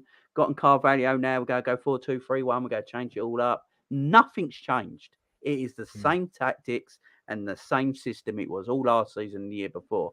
Nothing has changed. So nothing tells me by next Monday it's all going to change again. Nothing's going to change. He's 4-3-3. That's what he likes to play. He likes to do this in a certain way. He uses his wing backs, his full backs as the creative outlet. Yeah. The midfielders are basically a defensive shield to play the high line, compact their midfield, to push them up towards their goal and win balls back. That's what their job is to do. Now, at this moment in time, we can't do that with the players we got. So if we want to do that, I want to see Elliott play against United. I don't want to see Fabinho, Henderson in the 6, and Cater off the left side of the 3. That's the midfield I want to see, because that's a lot of pace in that midfield with Cater and Elliott. A lot of energy, a lot of legs. Plus, Cater and Elliott can run with the ball. They can progress with the ball. Plus, they do both come back. Elliott came back plenty a day. I saw Elliott come back and win tackles off Zaha today, he really did. and stuff like that. So he can do it. So, I want to see that. And against Man United, if we're going to go with these tactics, we just need younger legs in there. We can't have Milners and Hendersons playing together and Fabinho's playing. It worked a few years ago. Unfortunately, players get older. It's just the way it is. People get older. Their legs are not as strong. Their bodies are not as strong as they once were. They can't quite give you that 10% extra they once used to do. And players don't understand it either, because you ask James Milner, I bet he feels fitter now at 37 than he did at 21. Yeah, but I think things he can't do now when he was 21, and he won't understand that, because he's like, but I'm fit. Of course, of course, and that's the problem. The thing is, mentality-wise today, like the only thing I don't listen. We lost the game, and no, we didn't lose the game. For flip's sake, it always feels like a loss on it. Two teams come out and do their game plan, and if one team's game plan works and they went for a point, and one team went to win and they got the point, then obviously Palace done what they wanted to do and we didn't. Like I said, the first half away from their goal was how I wanted us to play against Fulham. And if we played in the first half like we did if we play like that against Man Utd, the way we did in the first half, we should beat them if we put our goals away, because the issue I have mentally with Liverpool is like, it's when we go down by one goal, you don't have to stop playing your own game, bro. You're still Liverpool, bro. Like, teams who are fighting relegation do that. They go down by one goal. They need to change the way they're playing because we need whatever. And this isn't a Klopp thing, because it's happening on the pitch and Klopp's on the sideline. But as soon as Palace done nothing, they get that chance, they score, then Liverpool's rattled for 10 minutes before halftime. Like, I'm like, bro, just continue playing how you was. Sometimes you have to look at the pitch and go, okay, there was a mistake made there by Fabinho and Trent, and there was a mistake made there by Nat Phillips. Let's brush that under the carpet now. It's almost like, like Alisson. If Alisson made a mistake, the next time you're passing the ball, he's still going to pass out from the back, because he just knows, in it, like, repetition. I made a mistake, but let me try and get on with it. These lot just tried to start playing different, and that's why we had two different Trents today.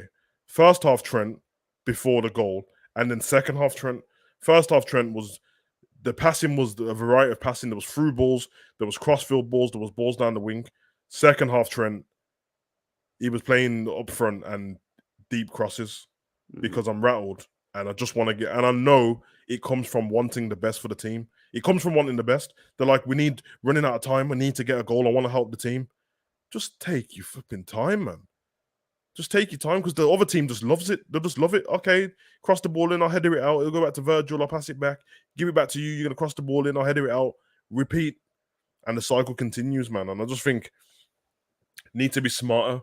We need to be smarter, which requires everyone. Today, Nunez should have put his chances away, and he got sent off, which we don't know if it cost us the game entirely, but it did look like we were going to get back into that game. And the way we're playing, look like, come on, man, with an extra man, with Diaz having not to do so much work, he would have scored. But that scuff in any other game, and like I said, Salah went missing for, I think I counted, for about 24 minutes of the second half.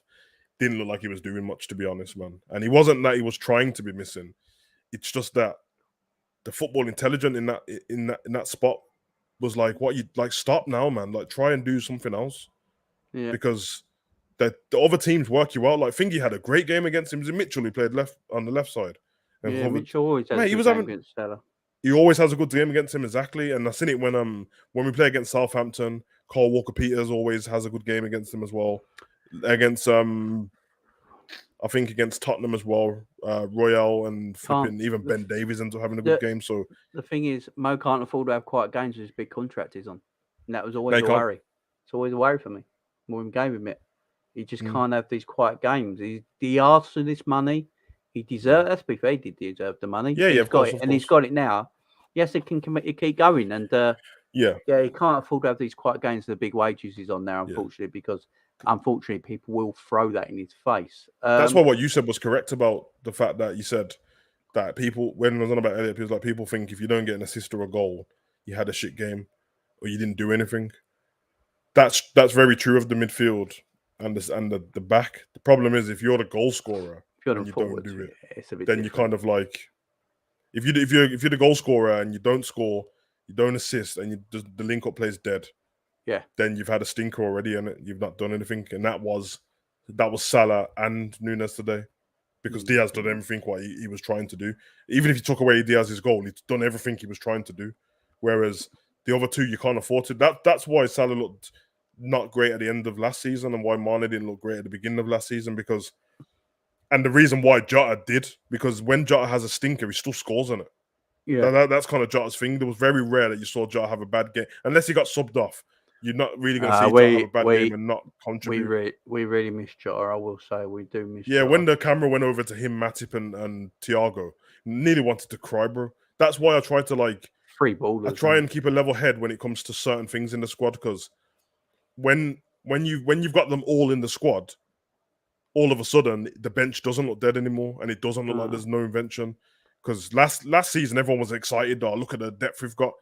Well, we ain't lost anyone apart from Mane, really. There. It wouldn't have shocked me if Jota scored today either if he was playing.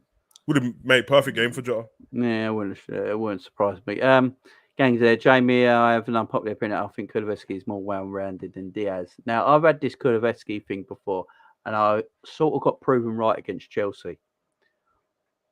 Since Kulusevski's come to Tottenham, every team Tottenham play, everyone knows what Son and Kane can do, so they make sure they're the tightly marked ones. And Kulusevski's always had all the space to do what he wants. Yeah. Now he's a very good footballer. What you saw against Chelsea didn't let Kulusevski breathe, and Kulusevski was terrible. Salah scored. Took the ball off him, played it to Sterling. Sterling played it to Reece James' goal. He was messing around. Yeah, it was terrible. What I saw today, and I've been saying this for a while now, Luis Diaz is better in tighter areas than Kulusevski is. I mean, you saw that for his goal today. Oh, mate, incredible. Luis Diaz is far better than Kulusevski in tighter areas. That's why everyone raves about him. He's electric on the ball. He's like a Neymar in a way with stuff he's great on the ball. And you saw that today, and that's what I've been saying. Kulusevski in a tight area with players marking around him like Chelsea did. He had a terrible game. Luis Diaz is like that all the time. Everyone's all over him straight away, and he's better in tight areas. Now I want to see Kulusevski over a period of time same period of time that is heavily marked consistently, in tight areas, and let's see how well he actually does, because Diaz is always heavily marked. Because of the way we play, everyone always marks out. That's what Fulham did to him, and they rushed him straight away. And if you do that, let's see how, and Diaz gets out of them areas far better for me than Kulusevski does. Kulusevski had the freedom of every pitch he played on last season when he came in January, because did you see Spurs in their first game? How much space Southampton gave him? He was just chilling. He's going to look great. I mean, you give Diaz out of space, Jesus Christ, he's going to be dangerous. You know what I mean? I can't lie, man. I'm sitting here and it's just gone from my head, man. I'm so disappointed in Nunez tonight, man. Not because of hype, because it just felt like when we were searching for the goal that he was going to score. It just felt like it was so overhyped at some point in this game. Yeah, because his movement's great, man. Oh, Like yeah. like that. That's my thing at the moment. I know that he's gonna have to score the goals and stuff, but he's literally 2 games in it, and he scored in the first game. Yeah. So there's not a problem there.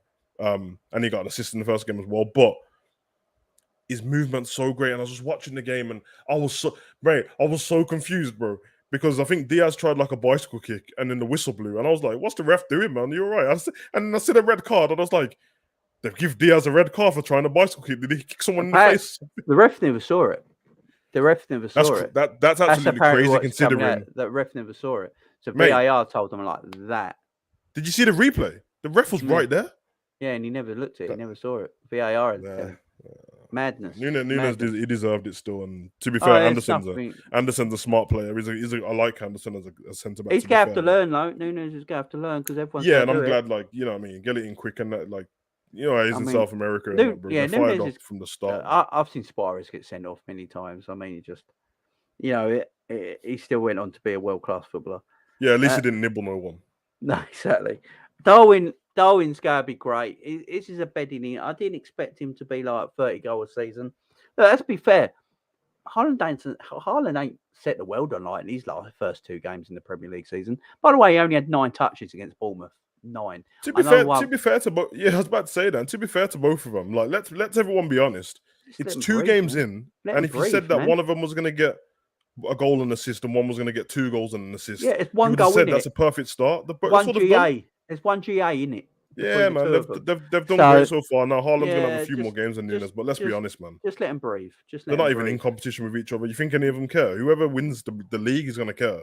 If Darwin gets 7 goals and we win the league, I couldn't give a shit if Haaland scored 35 goals, bro. Let's be honest. So, obviously we've got. If everyone thinks about it properly, we haven't lost yet. The positive is only the fact that we got back into the game again. But it will wind you up the fact that both times we've got back into a game when that could have been winning the game, and like that could have been 0-0, and we go and score. So, you said it earlier. Like when we were the better team and out of nowhere they score. Yeah, how many times that happened lately? Like even last season. I can tell you. Even last season, that's an issue. Brighton, that is an issue. Chelsea, Leicester, West Ham. All last season. Real Madrid, Champions League final. Real Madrid. Villarreal until we got back in the game and then exactly. So you are right in that one. Wolves. Yeah. Southampton. Oh shit. That's what I'm saying. That's a lot of games. But it does come back to whether we like it or not. Comes back to taking the chances, man. Because if in all of them games the stats shown that we had within that period no shots, then I'll be like, fair enough. Then it's just. But it always shows like some mad amount of shots we've had in that time, and I'm like, we've got to be more clinical. We've got to be more. Yeah, we do. But we do, and also we've got to get the ball to the forwards a lot quicker. We just got to go back a little bit, and we have too much possession, in my opinion. I think we have. I don't think we're a very good possession football team. I don't. Only when Thiago plays. Yeah, I don't think we know what to do with it a lot of the time, and then that's why we spam a crossing because they don't know how to finish it off. I think that's what it is. They don't know how to finish the play off. So it's one too many passes and it's too slow. And then by the time it gets to the danger men, like a Mo, a Diaz, or a Darwin Nunez, they've got players all random. Then they've got no space to do anything. And then we're like, right, now Salah or Darwin or Luis Diaz today has got to do something special to score. That's what's happening at the moment. We need to get the ball to them quicker like we used to. We were scary back then. No one wanted to play. Do you know the best we do it to is Man City every time we play them? Because Man City have all the possession. Perfect example is the game when we beat them 3-1 and we won the league. When we had that goal, like the Trent to Robbo to Salah, quick time goal. Bang, bang, bang, bang, counter-attacking football. And like last season, the 2 draws, City were always the better team. But they find it hard against us to beat us because we let them come onto us, let them have the possession. And when we hit them with all the goals were like counter-attacking goals that had space. Yeah. You know, that's what we needed. That's why Salah needs to trust himself a bit more as well, man. That's a bit of a weird thing to me because Nunez clearly does. That's why he'll miss chances, but it's not because he's shit. It's because he's happy to take the shot. He'll just do it. But like when Van Dijk plays that ball over the top, which is damn near 90% perfect, he did it. I watched him and Nat Phillips. Who's it to today? Salah. It was Salah, weren't it? Put it right on his chest, bro. And I watched him and Nat Phillips warming up doing them passes. To be fair, Nat's passing was great as well in the first half. Okay. And he goes over to Salah and he's in that position. And then he's like, I don't know, man. It's like, I'm going to cut back on my left foot. Yeah, you know that the other team know that you're going to do that, don't you? Like, any tape we watch is what... If I was managing the team, I'm going to go, you know, when Salah gets that ball, just cutting back on his left. Well, if he decides to just run to the byline and cut it back, it's a goal. Well, it's like the chance he had today that he just put wide. If he should have hit it with his right foot, not his left. It's weird hitting it with his left foot. Hitting it with your left foot is always dragging. Hit it with your right foot, you're probably putting it in the back of the net. His header that was basically a pass back. I mean... you know what? I'm not going to lie, bro. As much as I just said all about Nunez, that Salah header should have gone in, bro. Like, that was just a pass back. Them kind of chances. Because Harvey's header was harder than that. And that was from like edge of the box. Harvey's was a bullet, wasn't it? I don't know where he came from. That was some net power. He's a special player. He's a special player. No, he is. It really is, man. But I know there's some people out there who don't understand what he did today. Just go and watch his game. It's these little 1-2s he plays, these little pass and goes, his little movement. You know, he's always looking to progress the ball and to put the ball into the danger areas. Don't always work because you're trying to do the harder pass. So it's not always going to work, but he keeps doing it. He ain't scared about it. I think we need to vary the side of the pitch we pass the ball on as well. I think, like, my thing is one thing I've noticed 100%. No one really speaks on it because it don't really bother people that much. It's always on Mo's side, isn't it? Yeah, because I know how, like, good Diaz is and Robbo is. I'm always like, why is the ball always gone on that side? Like, especially have you noticed that in second half of games, always it's down that side? Like, somebody, another day, just bring up the stats in the second half, how much Trent touches the ball and how much Robbo touches the ball. I swear everything is Trent and Salah, everything. And I don't get it, to be honest, bro, because the byline is everything, man. That was Robbo's bread and butter and hitting the byline. We don't play wide enough. I mean, you've got two excellent fullbacks and two excellent wingers. If we just played a little bit wider, we would destroy teams as well. Stretch the game, innit? We play so narrow. You know, you got these excellent fullbacks, and then you got these excellent wingers, and our fullbacks come in, our wingers come in, and then there's no width. And you're like, but we've got these excellent wide area players, and we're not using them. It's funny, isn't it? Because you remember when Gomez played that right back? And City stretch the team, don't they? They stretch everything. And that's how we could. There's no reason why we couldn't do that. It's just. And then when I saw Trent go up front today, I was just like, what the hell is going on? Why is Trent up front? Listen, if he's going to be in that position, I just want to see more shots in that, bro. If you're going to be there, you got to do something, bro. Because you can't have like the rough with the smooth. And if you're going to be in that position, that means you're out of position. So you need to offer something there. If you're not going to offer something there, just go back to where you was. Same with Fabinho at the edge of the box. If you're not going to offer anything, just go back to your position. That way, if somebody breaks on us, at least. Like, fans are always going to be happier on the side of, did he nearly score or did he let somebody else score? We're always going to go for, we'd rather him not stop somebody from scoring. When we played the games last season, I can't remember what game it was when Trent couldn't play. And then we played Gomez at right back. Because he only knows to go to the byline, I think he was completely different because he was just whipping the ball in from right down the byline and that. Gomez kept his width because he doesn't know anything else to do as a right back. He even did it against... kept his width, went to the byline, got his crossing. And we looked better for it. Again, or Southampton when he got injured. Because we stretched the team. And that helped Salah as well. Because sometimes it looks like... Have you noticed that there's a 5-yard pass sometimes, what Salah and Trent do to each other? I'm like, why are you both next to each other? Like, what? If a defender can see you, everyone knows the rule as a centre-back and defender. If the defender can see your number, they're happy for you to be there. It means that everything's in front. You carry on a minute. I'm just going to mute myself because apparently Klopp has just blamed a witch, and I want to see the video. No. I watched it. I'll tell you exactly what happened. Everyone's saying he's blaming a witch. No. Let me tell you exactly what happened. It was his interview after the game. Yeah. He said that they asked him about Nunez. He said, of course he knows. He watched it back. He deserved to get sent off. The geezer, Jeff Shreves always asks stupid questions. He's like, what are you going to do about it? He said, well, obviously I'm going to go and speak to him and stuff like that. But he's in the change room. He knows what he's done wrong. Yeah. Then they asked him about like the team and stuff like that. And he said, I feel like he said, I feel like in the building this week there's been a witch because every time I come into training, every time I come in, somebody else is injured. That's what he said. It was nothing to do with the game. Oh, he's just It was making a nothing to do with metaphor. the game. He's trying to Yeah, use a yeah, yeah, metaphor. yeah.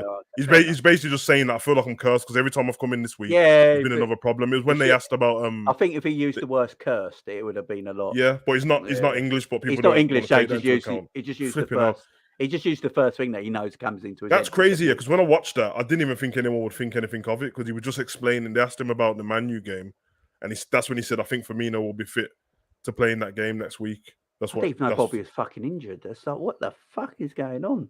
It's just like everyone's getting injured, and I can understand why you say, like everyone says it. If something is going shit off at home, you're like, if nothing's going right at home for a week, and you've had the week from hell at home, you're like, I swear I'm cursed. You know, everything's going shit. Yeah, and like obviously, even Pat-Man is a Man City fan. He says the exact same thing, bro. Like, yeah. It is what it is. So yeah, man, people jump on anything this motherfucker says, bro. Pat-Man, like, I have to say, an amazing goal. And Elliot, who I've not rated like you lot, was brilliant. But Fabinho was atrocious in the first half. And Nunez, they said the better. And that's like, oh yeah, there you go. There we go. Like, people can see this Fabinho problem that ain't even Liverpool fans. And I like Pat-Man. He comes with the banter. Pat-Man's cool, man. But he's cool with it. He's cool with it, Pac-Man. I don't mind. I have to say, man, you know Jeff Shreves in that. I always want to punch him up, bro. Didn't Klopp slag him off or something before the game? Because I said I was late to the game, so they said something about the forward line or something. They said he called him an idiot. Why have you decided to start Nunez today? And then he said he's doing a striker I've got. That's what started him. And then he said it's funny that you get the time to ask me a question. You ask me a question like that because he's blatantly saying like you've seen the team sheet and you can see that there's only one striker. So what are you asking me dumb questions for? Yeah, why don't you just go? Nice to see Darwin. Now, honestly, nice to see Darwin making his Anfield debut. It's a shame you've lost Bobby, but would you have picked him anyway? Why don't you ask it like that? And then the problem is, Klopp's going to say to you, "Why would I tell you?" Because yeah, he's a prick, ain't he? Yeah, he's Captain Obvious, bro. Like, I feel like anyone could do that job. And this isn't a Klopp thing because I watched it yesterday when he was interviewing Tuchel and Conte. I swear Tuchel wanted to kill him, bro. Because every time he asked like, "Oh, what was going on there?" Tuchel was like, "Nothing, I'm fine." Because then Tuchel said, "He's like, you're gonna get me a fine if I say something." And guess what? He ended up saying that the ref shouldn't refer again, and now he's got 50k fine. So listen, I will be. You're asking him dumb questions. He literally kept saying, "Nah, nothing." He's like, "Well, there was some handbags between you and Conte." He's like, "No, I'm fine." He's like, "My team, I'm the happiest manager in the world because my team, we performed and that we didn't deserve to lose." And it's like, yeah, but obviously you got a yellow card, Conte got a yellow card, then you both got red card, something happened. It's like, no, I'm fine. Then he got to Conte, and Conte, I don't want to talk about these. I don't want to talk about it. Because in his head, he's like, first of all, Jeff, you will wake up with a horse's head in your bed if you keep talking shit to me. You'll sleep with the fishes. And he's like, Tuchel, he said that's between me and Tuchel, which means I'll see him. It's not finished. Yeah, it's not finished.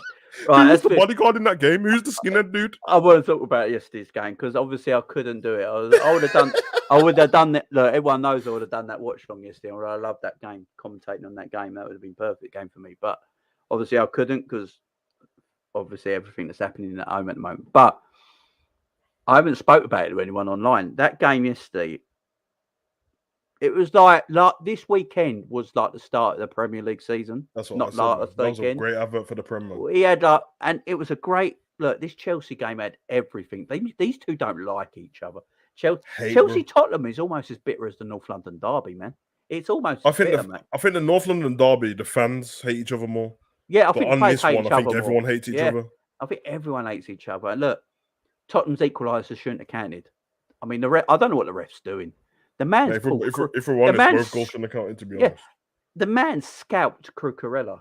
He literally scalped him and like threw him to the floor. And then before that, Kane pushes the defenders away, which he's not allowed to do. But he gets away with it. This is Harry Kane. He's allowed to do what he wants. Harry Kane always gets away with that, man. Harry Kane coming out after and saying, it was great getting the winner. Jesus Christ, he's not bright, is he? But no, that game had everything, man. And then I just want to get a Graham Souness's comments after because I am sick to death with this, right? This woke bollocks that we live in today, right? and everyone It wants wasn't to be about what I said earlier about the women, was it? Because wants to be offended by absolutely everything. He said something in a man's game. There was 22 men on the field. He was talking about a man's game as the game that had fucking did anyone else men pick up on it? in Did it. anyone else say anything about it? Because as far as I'm She concerned, I'm didn't doing the one who care. noticed. And She was agreeing with Graham. Karen's cool, man. Karen She's was Carney's agreeing. cool, She's man. like, yeah, this is a man's game I'm watching. It's a man's game. The Premier League is a man's game. I watched some of the women's game. I watched the women's final.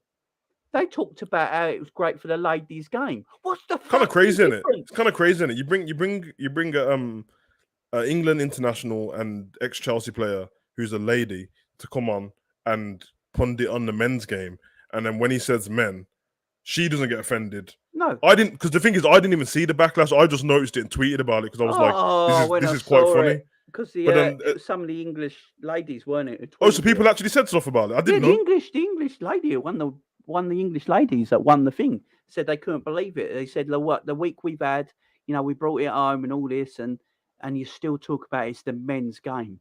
I mean, it's not like he was commentating on the women's game and said to call them men. He didn't say this is a men's sport. He never said that.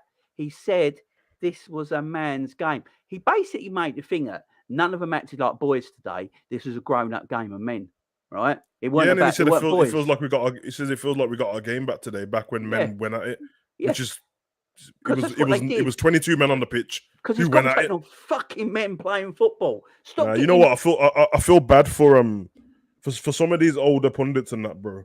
That's why Letitia doesn't have his job at Sky Sports anymore, because they're either going to quit or they're going to get moved on for some stupid reason, and then we're going to end up with this flipping rainbow mob in the studio. Gone. They're trying to get Graham gone, aren't they? There's a petition to get him gone. All I know is there was. I feel bad for Thingy as well. You know, how many women on Twitter actually said Graham did nothing wrong? What are you all? I'm actually gonna have to check it out because I didn't even look, man. You know the Sky presenter, the one no one knows his name, but he's there every week. He's all right at his job, to be fair. You know, the one who just asks the questions.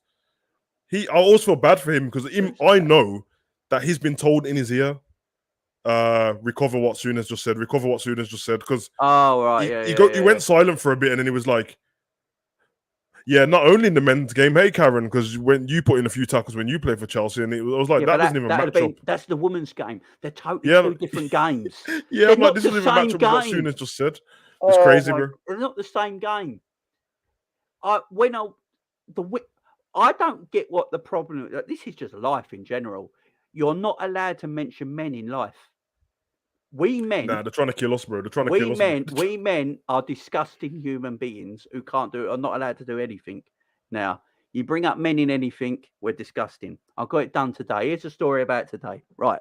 So I got off the train today in London at London Bridge. Fucking journey, delayed trains. Jesus Christ.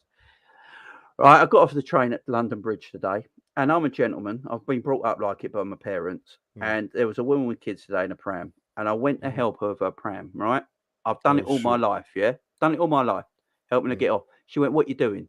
Like, I'm really sorry, I'm just helping you with the pram. I see you got your hands full. She went, "I don't need a man helping me, thank you very much. I'm a strong enough woman enough to do this myself. I brought all these kids up by myself. I didn't have a man bringing up these kids." Guess why that man ain't there? Because she speaks like that. I shouldn't have said anything, but then... I said, "But you needed a man to have these kids, didn't you?" And I walked off. Ooh. Right? I was getting called the C word loud and clear as I just walked off.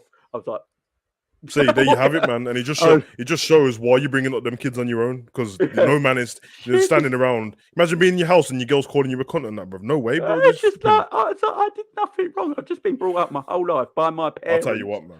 One's a woman and one's a man. Mate. If my mum knew I didn't help another woman out when she looked like she needed a bit of help, my mum would hate me for it.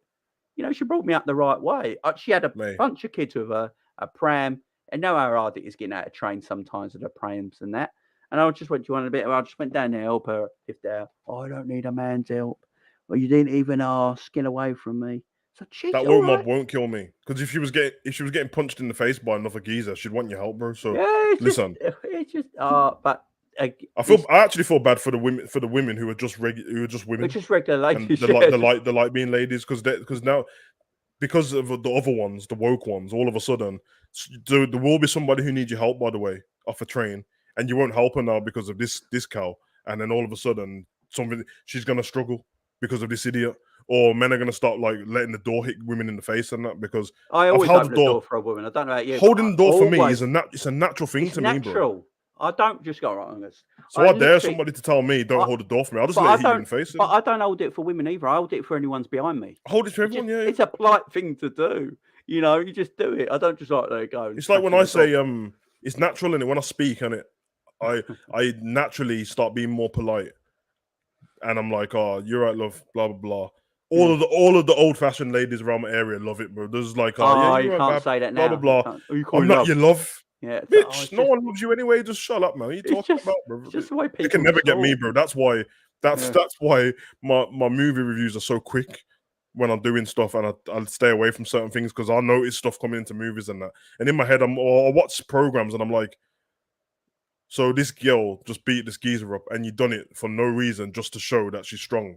Like just for no reason. That's why when I see Rhea Ripley beating up Dominic and that, I'm like, well, this is fine if it was the Attitude Era because he could hit her back with a chair or something, but because he can't hit her back, I'm just like, you're just mugging him off every week. Dominic looks so weak and pathetic now. He does, because like, you expect me to watch He got brought on like a sack of potatoes, threw it on the floor. He's got blood everywhere, and I'm like, how can he ever come when you watch Dominic fight Damian Priest now or Finn Balor, how am I supposed to believe he can ever win a match, bro? If Rhea just keeps like, the worst one was the week before when she just put him in a headlock and grabbed him. She's like, come here, in front of his dad and his mom and his sister. I was like, she completely besmirched him. It's like, I remember when Austin just gave China a stunner. He didn't give a shit. Go and watch. I'll tell you what scene to go and watch, bro. Go and watch when Molly Holly was talking shit to him and he beat the shit out of her, bro. Yeah. And then he beat the shit out of Spike as well, bro. Oh yeah, because he was coming on to Molly, weren't he? What is it? What is it? He said the Spike. What did he say to Spike? If I remember, is this your lady? Yeah. Don't you know she's a hoe or something like that? Yeah. You know? Or when Bubba Ray put flipping Mae Young through the table, bro. Listen, if you want to go back to them days, bro, I'm saying, bro. Austin smashed Lake with a chair. I'm just saying, man, like, they're not going to stop me, bro. I refuse. There's some things in life. Listen, anything what's progressive, fine, innit? Anything that was wrong in the past and should be changed for a certain reason, fine, innit? If people are calling people certain things in the past and it ain't right, I'll look at it and be like, you know what, that is kind of disrespectful. I didn't realize it before, but I won't do it anymore. Katie Vick was wrong. Yeah, but if you're trying to tell me to just stop doing regular stuff, I'm not going to stop doing it, and I just won't talk to you. It doesn't bother me. Like, I've got my family, I've got my friends, anyone else who don't like it, because my missus don't care.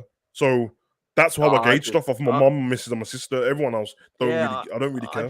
I just can't be doing it. When I saw them quotes on Twitter, it wasn't just her. It was there was quite a few former women footballers and lady footballers, and one of the present ones who just won the Euros, just like having a go, saying, you know, it's still this way. It's still the man's game, ain't it? We never go. You know, we just won. And he weren't even saying that. He literally was commentating on 22 men he just watched play football with 2 male managers, 2 male assistants, a male referee, male linesman. You know, what's it? That particular game is a man's game, because if it wasn't, then there would be women on the pitch and playing with him. I don't get it, bro. You got the sport of football, but you got 2 games. It is allowed. The sport of football exists for everybody, man, woman, whoever, but they're different games. Why are you not allowed to say this? Why are we sitting in a age now? Is that you can't put women. I've heard it. Put women and men in together now. Women will get crucified. They will get destroyed. You don't want Nat Phillips jumping up with her head over. So you got Nat and Virgil van Dijk as 6-foot+ defenders. Yeah. The female attacker is not going to touch the ball in the 90-minute game, and that's not a sexist point. It's just fact. They're bigger. They're 6-foot+. They're bigger. They're stronger. They're quicker. They will dominate her. There's nothing wrong. You saw how I celebrated the women's game, the World Cup. Yeah. I celebrated it like I loved anything, it. bro. They were big up for them. I've come on here and said, pay these women now. We had a whole blog about women what they deserve, and it's great for women's sport. All I'm saying is, I don't know if you've ever seen that clip. Want to be it. I don't know if you've ever seen that clip of Zaha versus the Crystal Palace ladies on his own. Yeah, when he went round all of them and So scored. I'm just saying that was Zaha on his own, and he's not even in the top 50 players in the world. So it's fine if that's what you want, bro. You know what I mean? United States under 18s beat the United States women's team comfortably. There's questions to be asked, man, because you don't want Serena Williams being 44th in the world, bro. Serena Williams would never win a Grand Slam if she played in the men's side. It's a fact. It's a fact. I'm just saying. She doesn't do 5 sets, and she doesn't do 5 sets. She'd be dead. You know, all I'm saying is in the women, Federer go on for 7 hours. Mate, I love the 100-meter sprint and that, but the world record in the women's, I think Walcott clocked that speed. Yeah, exactly. In training, so I'm just saying, like, just leave it alone, man. There is nothing wrong with everyone doing the same thing, but in different areas. What is wrong with it? So you got the sport of football, and then you got two games: the men's game and the women's game. The women's game should be celebrated because they just won the Euros, so pay them what they deserve, and then let the girls play it in PE. Don't let them just play netball because they're female. Let them play football if they want to, and 100%. Then people like my daughter who can then have heroes to look up to and watch. So do that for the girls. But don't make it out and don't market it as like, oh, they're equally as good as the men. Because they're not. It's stupid. Don't do it. And when Graham Souness was saying what it was, he was saying from a man's point of view, I'm watching 22 men play football. That was a man's game today. He didn't say it's a man's sport. He said it was a man's game because it was the male game. So when the ladies watched the ladies' game, that was a great ladies' game today. Them ladies showed spirit, they showed fight. That was a great game between the ladies today. Are you not allowed to say that anymore then? The thing is as well, what he was referring to was like the aggressive part of the game and everyone kicking off and all that. It's kind of a compliment that he wasn't aiming at you lot. No, and he didn't apologise, did he? Because they tried to make him apologise, didn't they? Yeah, mate, I wouldn't do it, bro. I watched Letitia's interview in that, brother, and they tried to make him do the same thing in the Sky Sports studio. And well, it's like, wearing all these things. Matt Letizia said he wouldn't wear the Black Lives Matters badge because but he shouldn't have either. I don't blame him. He said he doesn't believe he hates racism. He wants racism gone, but he said the policies of the group he didn't think were right. So he didn't want to support the policies. Same as Zaha when he didn't want to take the knee in the first place. Now everyone doesn't have to take the knee. When Zaha was like, I'm not taking the knee. Bro. And because he's white, he got a lot of grief about it and called a racist. But then there was a lot of black men and women out there who actually agreed with his thing and said they don't actually support the party. Yeah, I don't support it, man. People asking me dumb questions like, Nath, Savage, why didn't you go to a protest? What? Why, bro? I'm not screaming out like the name of I know what Black Lives Matter. Of course, they matter to me. I'm flipping black in it. But the company is the company, and I'm not dumb, bro. Like, I look into everything I do. It's very smart to like be aware and be critical of everything before you jump into anything. It's dumb. It's like it's almost like trying to give me, I have no problem with any race of people, any religion, and he said, I don't really care. Like, it doesn't bother me. You're not bothering my life, and you're my friend, you're my friend. If you're nice, you're nice. I don't really care in that. But that's like, I don't know. It's like there's a LGBT community and they wear the rainbow flag in it. And then in lockdown, NHS had the same rainbow flag. So how do you know what you wearing it for? The NHS or the community? I don't get it. Yeah, they both got like it doesn't make any sense. I'm not falling for any of that business, bro. No chance, bro. No chance. If you're a good person, shouldn't have to worry about stuff like that. So trying to get him to wear a badge for no flipping reason. No, get him to wear the prostate cancer badge, which he was wearing. Don't try to force him to war with pride. Yeah, so big up to him for stepping up to them and then obviously they called him in and made him lose his job and all this bollocks, bro. And by the way, like, Soccer Saturday shit now. It sucks, bro. It sucks. That's why they kept Jeff Stelling, because he was about to go. Yeah, I wasn't a big fan of Charlie Nicholas, but I like the dynamic between all of them. The dynamic between Charlie Nicholas and Paul Merson and Matt Letizia and Phil Thompson was great. I loved it, bro. Because they were four good. They're obviously four threads. Yeah. And then you'd have Fingy in it. Them up, and then Kamara in the background. Now Kamara's gone as well. So and it was dead good. The whole thing, and it all worked. And you could sit there from 12 till 6 p.m. every Saturday and be entertained. And now I'm listening to crap. I'm listening to Lee Hendry, who I don't want to listen to. You know, it's even worse in your company, bro. Talk Sport, bro. I gotta go over there and listen to Gabby. I was gonna listen to Gabby and Jamie O'Hara, bro. Are you taking the pick, bro? Of all the talent you can get, do you remember in the World Cup? Was it World Cup or Euros when they had Mourinho and Arsene Wenger? I went from Mourinho and Arsene Wenger to these Muppets, bro. Mourinho's punditry was fantastic during the World Cup. Nah, Agwan Lahore makes me hate being from Birmingham, bro, because his accent annoys me, bro. Nah, it does, bro. I don't want to. You don't actually sound like a Brummie, though.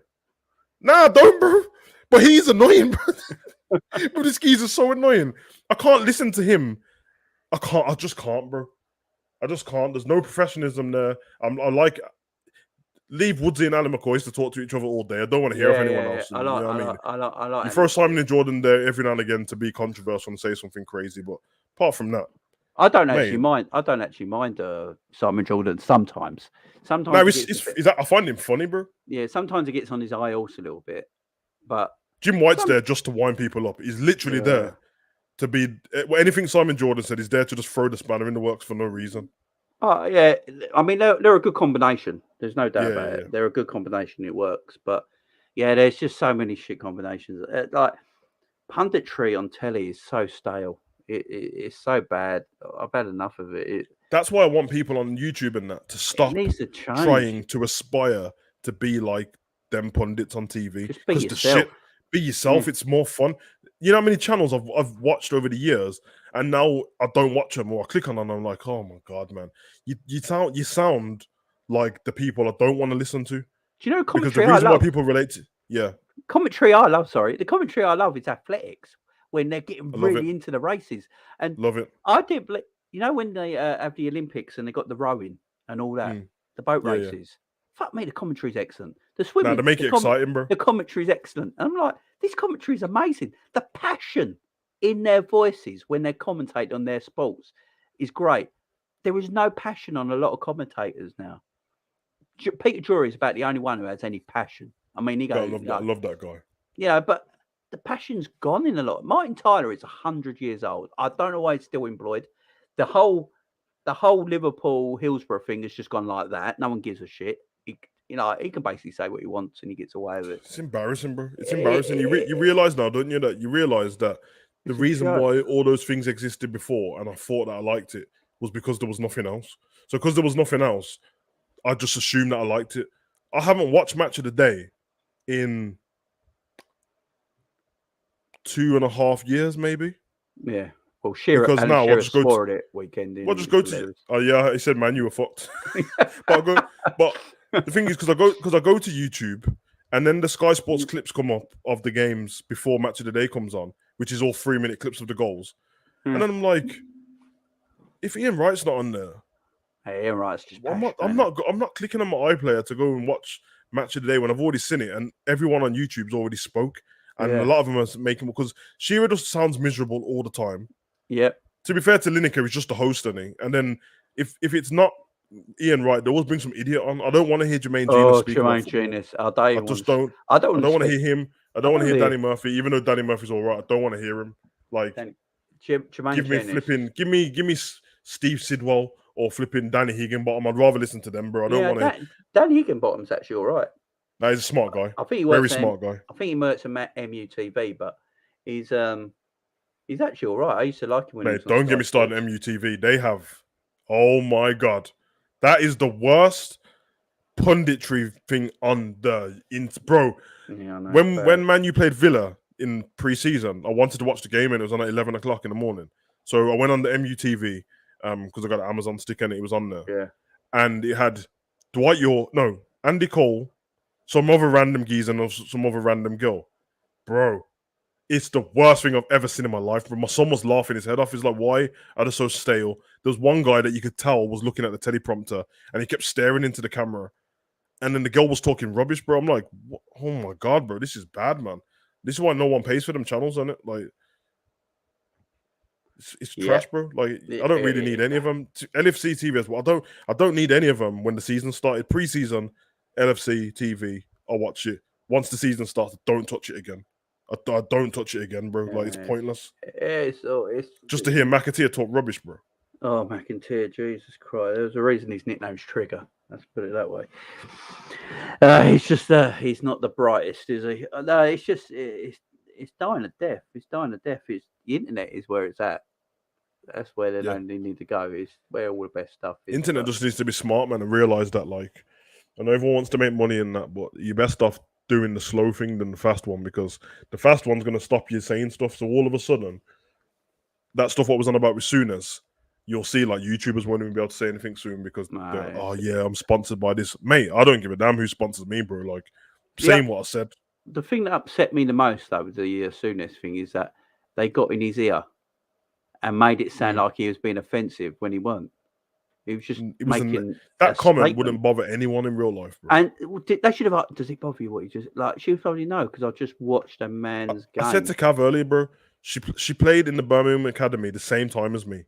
She's one of the lads, bro. I'm not well, you hear about it. I've heard her talk loads of times. She grew up watching. Obviously, most of them grew up watching men's football because there was no women's football then. And that's how they wanted, so they grew up watching men's football. Now, these ladies are at an age where they're like, it doesn't offend them because they grew up watching men's football and they like watching men's football still. And look, feminists out there, let me just tell you right now, women like watching men just the way it is, like men like watching women. It is just the way it is. My wife loves watching the football. She's trying to get into it because she's my wife, but there's men playing football and some are good looking. You know what I mean? It's just the way it is. Yeah. It's the way it is. They gotta stop lying to themselves, man. The natural thing happens because if women watched football, if women watch women's football, then they would all be paid properly. The reason why they're not is because most of the people who watch women's football are men. It's a fact. The stats are out there. Men love football. It's just the way it is. Women playing it, men playing it. Women love football. Mate, Sooners has been on TalkSport lately, and that you might see him not on Sky soon. I'll tell you, man. He'll get fed up. Yeah, he might have enough of the politics because it's just getting stupid. Be interesting to see if Roy Keane said that and what they'd say. They wouldn't say anything. Be very interesting because Roy ain't having that. No, because he'd be like, "Why are you telling me I just watched men's?" He would literally come back on it and go, "I just watched a man's game. What are you on about?" She knows that we just watched a man's game. It's not a mixed team. It's not a mixed team. Bro, was it last? I don't know if it was last season or the COVID season. You know when they were doing they were wearing the rainbow laces.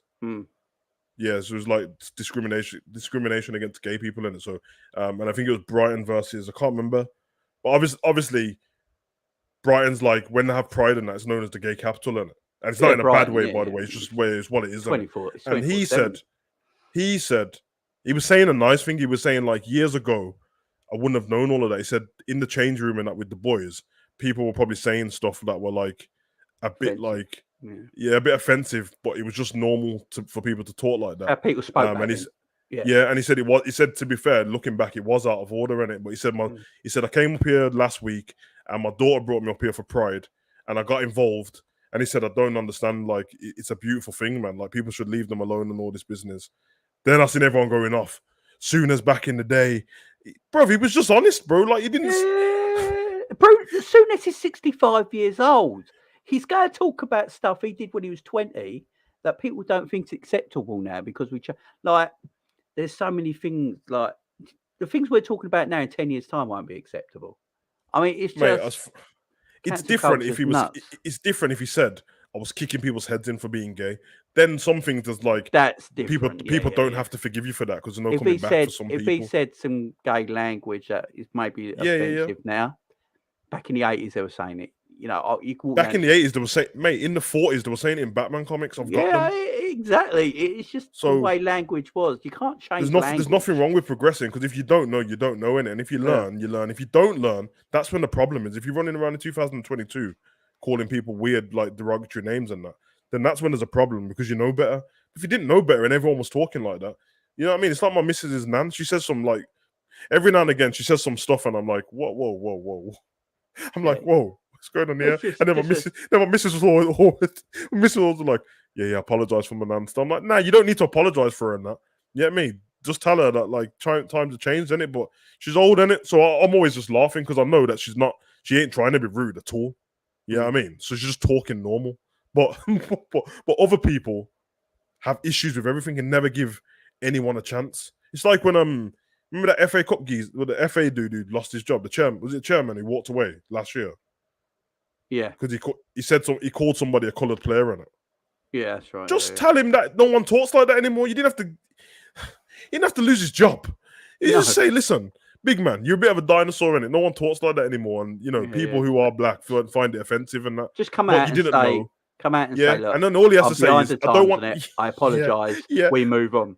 Yeah, and I don't want one of them stupid apologies ever. It's like, yeah, I'm sorry, I did wrong, and I strive to do better. No, just say I didn't know. And listen, I'm not like that. And I don't try and do all this thing when tell me you got black friends and all that, because then it sounds like you're trying to cover stuff up. I hate that and they bring out a mate of theirs, a black mate of theirs that I've not seen for 35 years. How can it be racist? My sister's boyfriend's black. Yeah. So I'm like, you don't need to do that. Just, you know what I mean? But to be fair to them, like, there was a wave, and there's been a wave over the last couple of years that this cancel culture thing where they're just trying to wipe people out, man. And all it does is it gets people more angry, and then they do really end up that person. They really end up being that person, anti-establishment and that.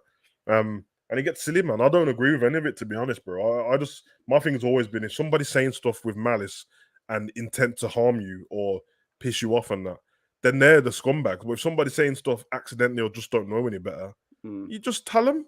I would always do that to my friends. I've got friends who, like, you know what I mean? I've got like a wide variety of friends in it. And my friendship group, what I was out with before and that, most of my friends are white in it. And then I got my other set of groups that are in the hood and that, and they're all like different colors and that. And sometimes they'll make like jokes and that. I'm like, bro, that's not even funny, bro. Like, because you're kind of singling me out, and everyone else here is not black and that, so it just looks a bit dodgy in it. I'll never be like, don't talk to me, you're not my friend anymore and that. I'll just be like, it's not funny, bro. But now it's like, oh, you gotta get rid of them friends because shut up, man. I'm not sensitive like that. I've corrected them and it's fine. It's just, I'm hard as nails, me, bro. I've entered through too much stuff in my life for words to be bothering me, bro. But that's silly, man. There's two people I want to big up though before we leave. One of them is Jamie Redknapp, the way he spoke to Gary Neville the other day. Hey, look at me when I'm talking to you, Gary. He got proper pissed off at Gary Neville, didn't he? He's really going into him. Gary's really being rude, man. He was looking off to the sky. Yeah, he weren't. I think he weren't acknowledging Jamie Redknapp. I think Redknapp was finding that disrespectful. He is disrespectful because he thinks he's better than him, and he thinks he knows more than him. And it's like, no, it's disrespectful. You talk to, like, look at me when I'm talking to you. I thought that was brilliant. That's one of the funniest things I've ever seen, man. And the other one I'm going to big up, it's got nothing to do with football, actually. It's wrestling, and that's Michael Cole. Since Vince is not in his ear anymore, the man's a great commentator, and I literally want him to commentate everything. He needs to. I said that he should have got put in the Hall of Fame about 5 years ago. To be honest, he's actually a very good commentator when he ain't got Vince in his ear.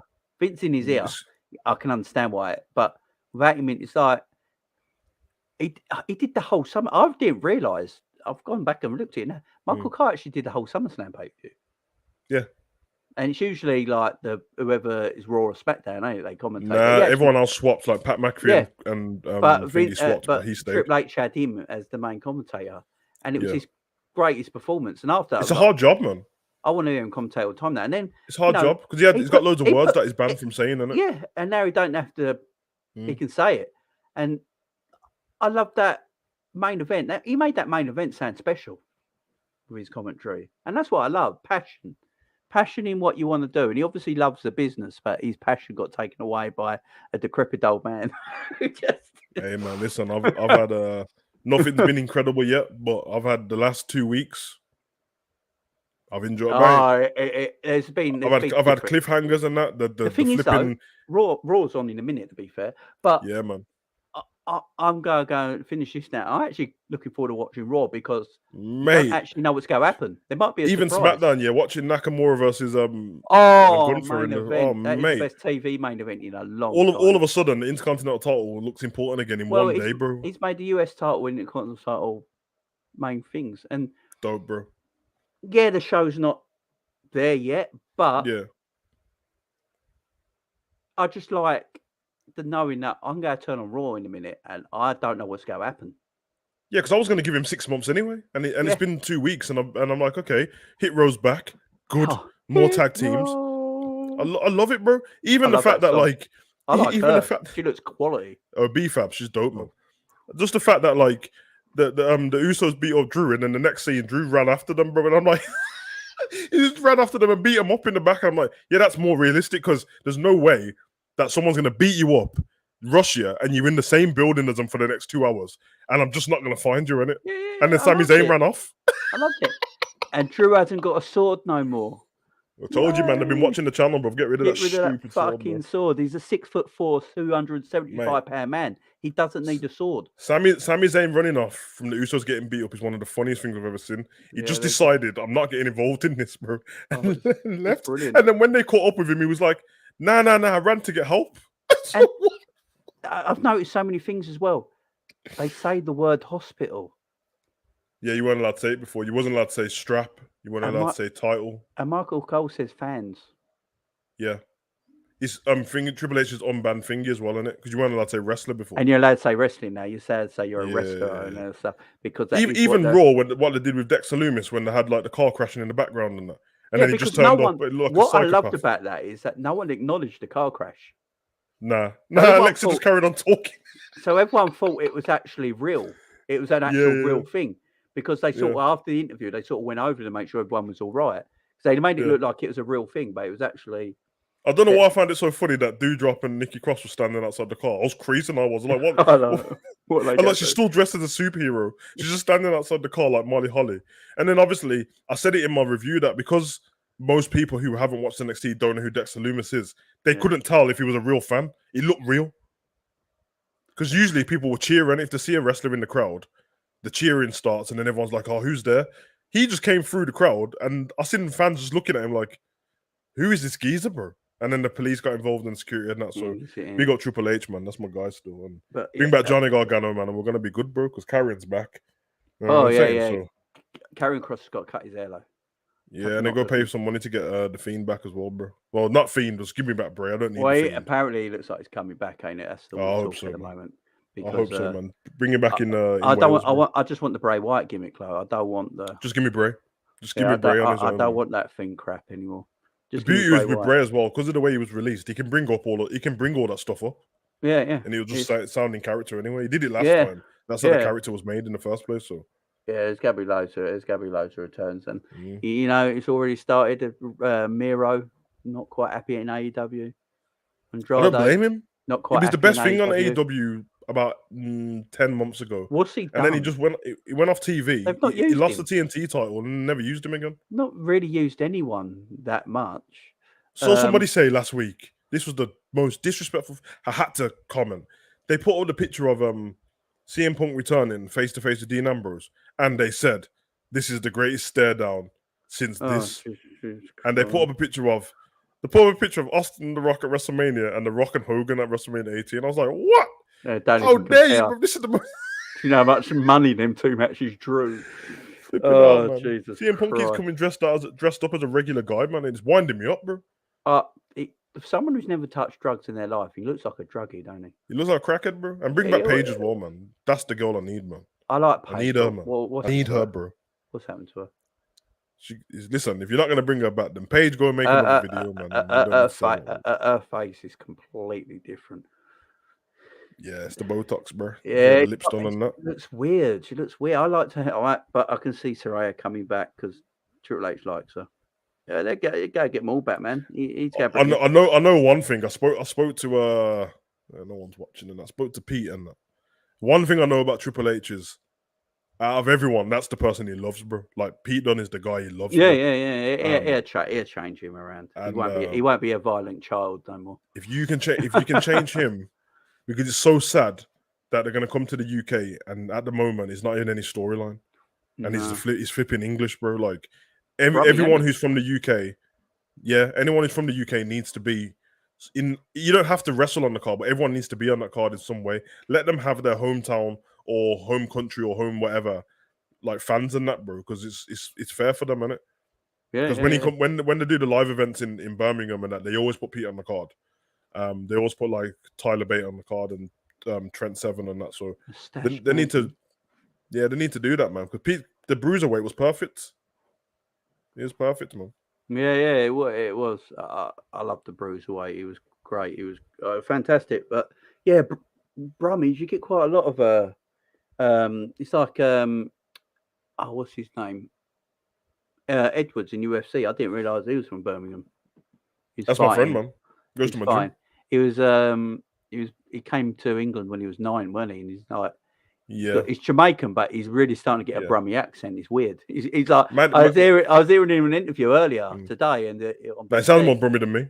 Yeah, and he was going from his Jamaican accent the 1 minute really sounding Brummie. I was like, Jesus Christ, that's Funny thing is, he started when he started MMA training properly. He started at the same year as me in the same gym at UTC in Birmingham. And then obviously when I started 6 months in, I got a brand new job in it at Phones for You. So I just stopped going because it took up too much time. And then he just went on to the UFC, bro. And they've been killing it since, man. He's all right still. He's a good geezer, man. Yeah. He doesn't really act like a thingy in the city and that. He doesn't act like a celebrity or anything. Just regular, bro. Just walks around the gym like normal. Oh, I love that. Right. Yeah, we better wrap this up because Raw's about to start, and I know you need to watch that for your review. So yeah, boy. Okay, get a cup of tea. Hopefully my review might be a little bit earlier tomorrow, actually. I'm going to get everything done a bit earlier because I got stuff to do, man. Go out with the missus somewhere, so. Lovely, mate. Lovely. Enjoy it. I don't know when I'll be back live. Well, I know my mum's coming to look after my kids on Thursday, so I'll be doing a video 12:30 Thursday. Okay. If I can do a video in the evening for the kids, like she's been asleep on the bed all night. She's been a good girl, so if she can do that some nights, I will go live. So they'll be impromptu. So make sure you subscribe and hit the notification bell, guys, so you know. Simple. Big up, man. See you later, guys. Enjoy your rest of your night.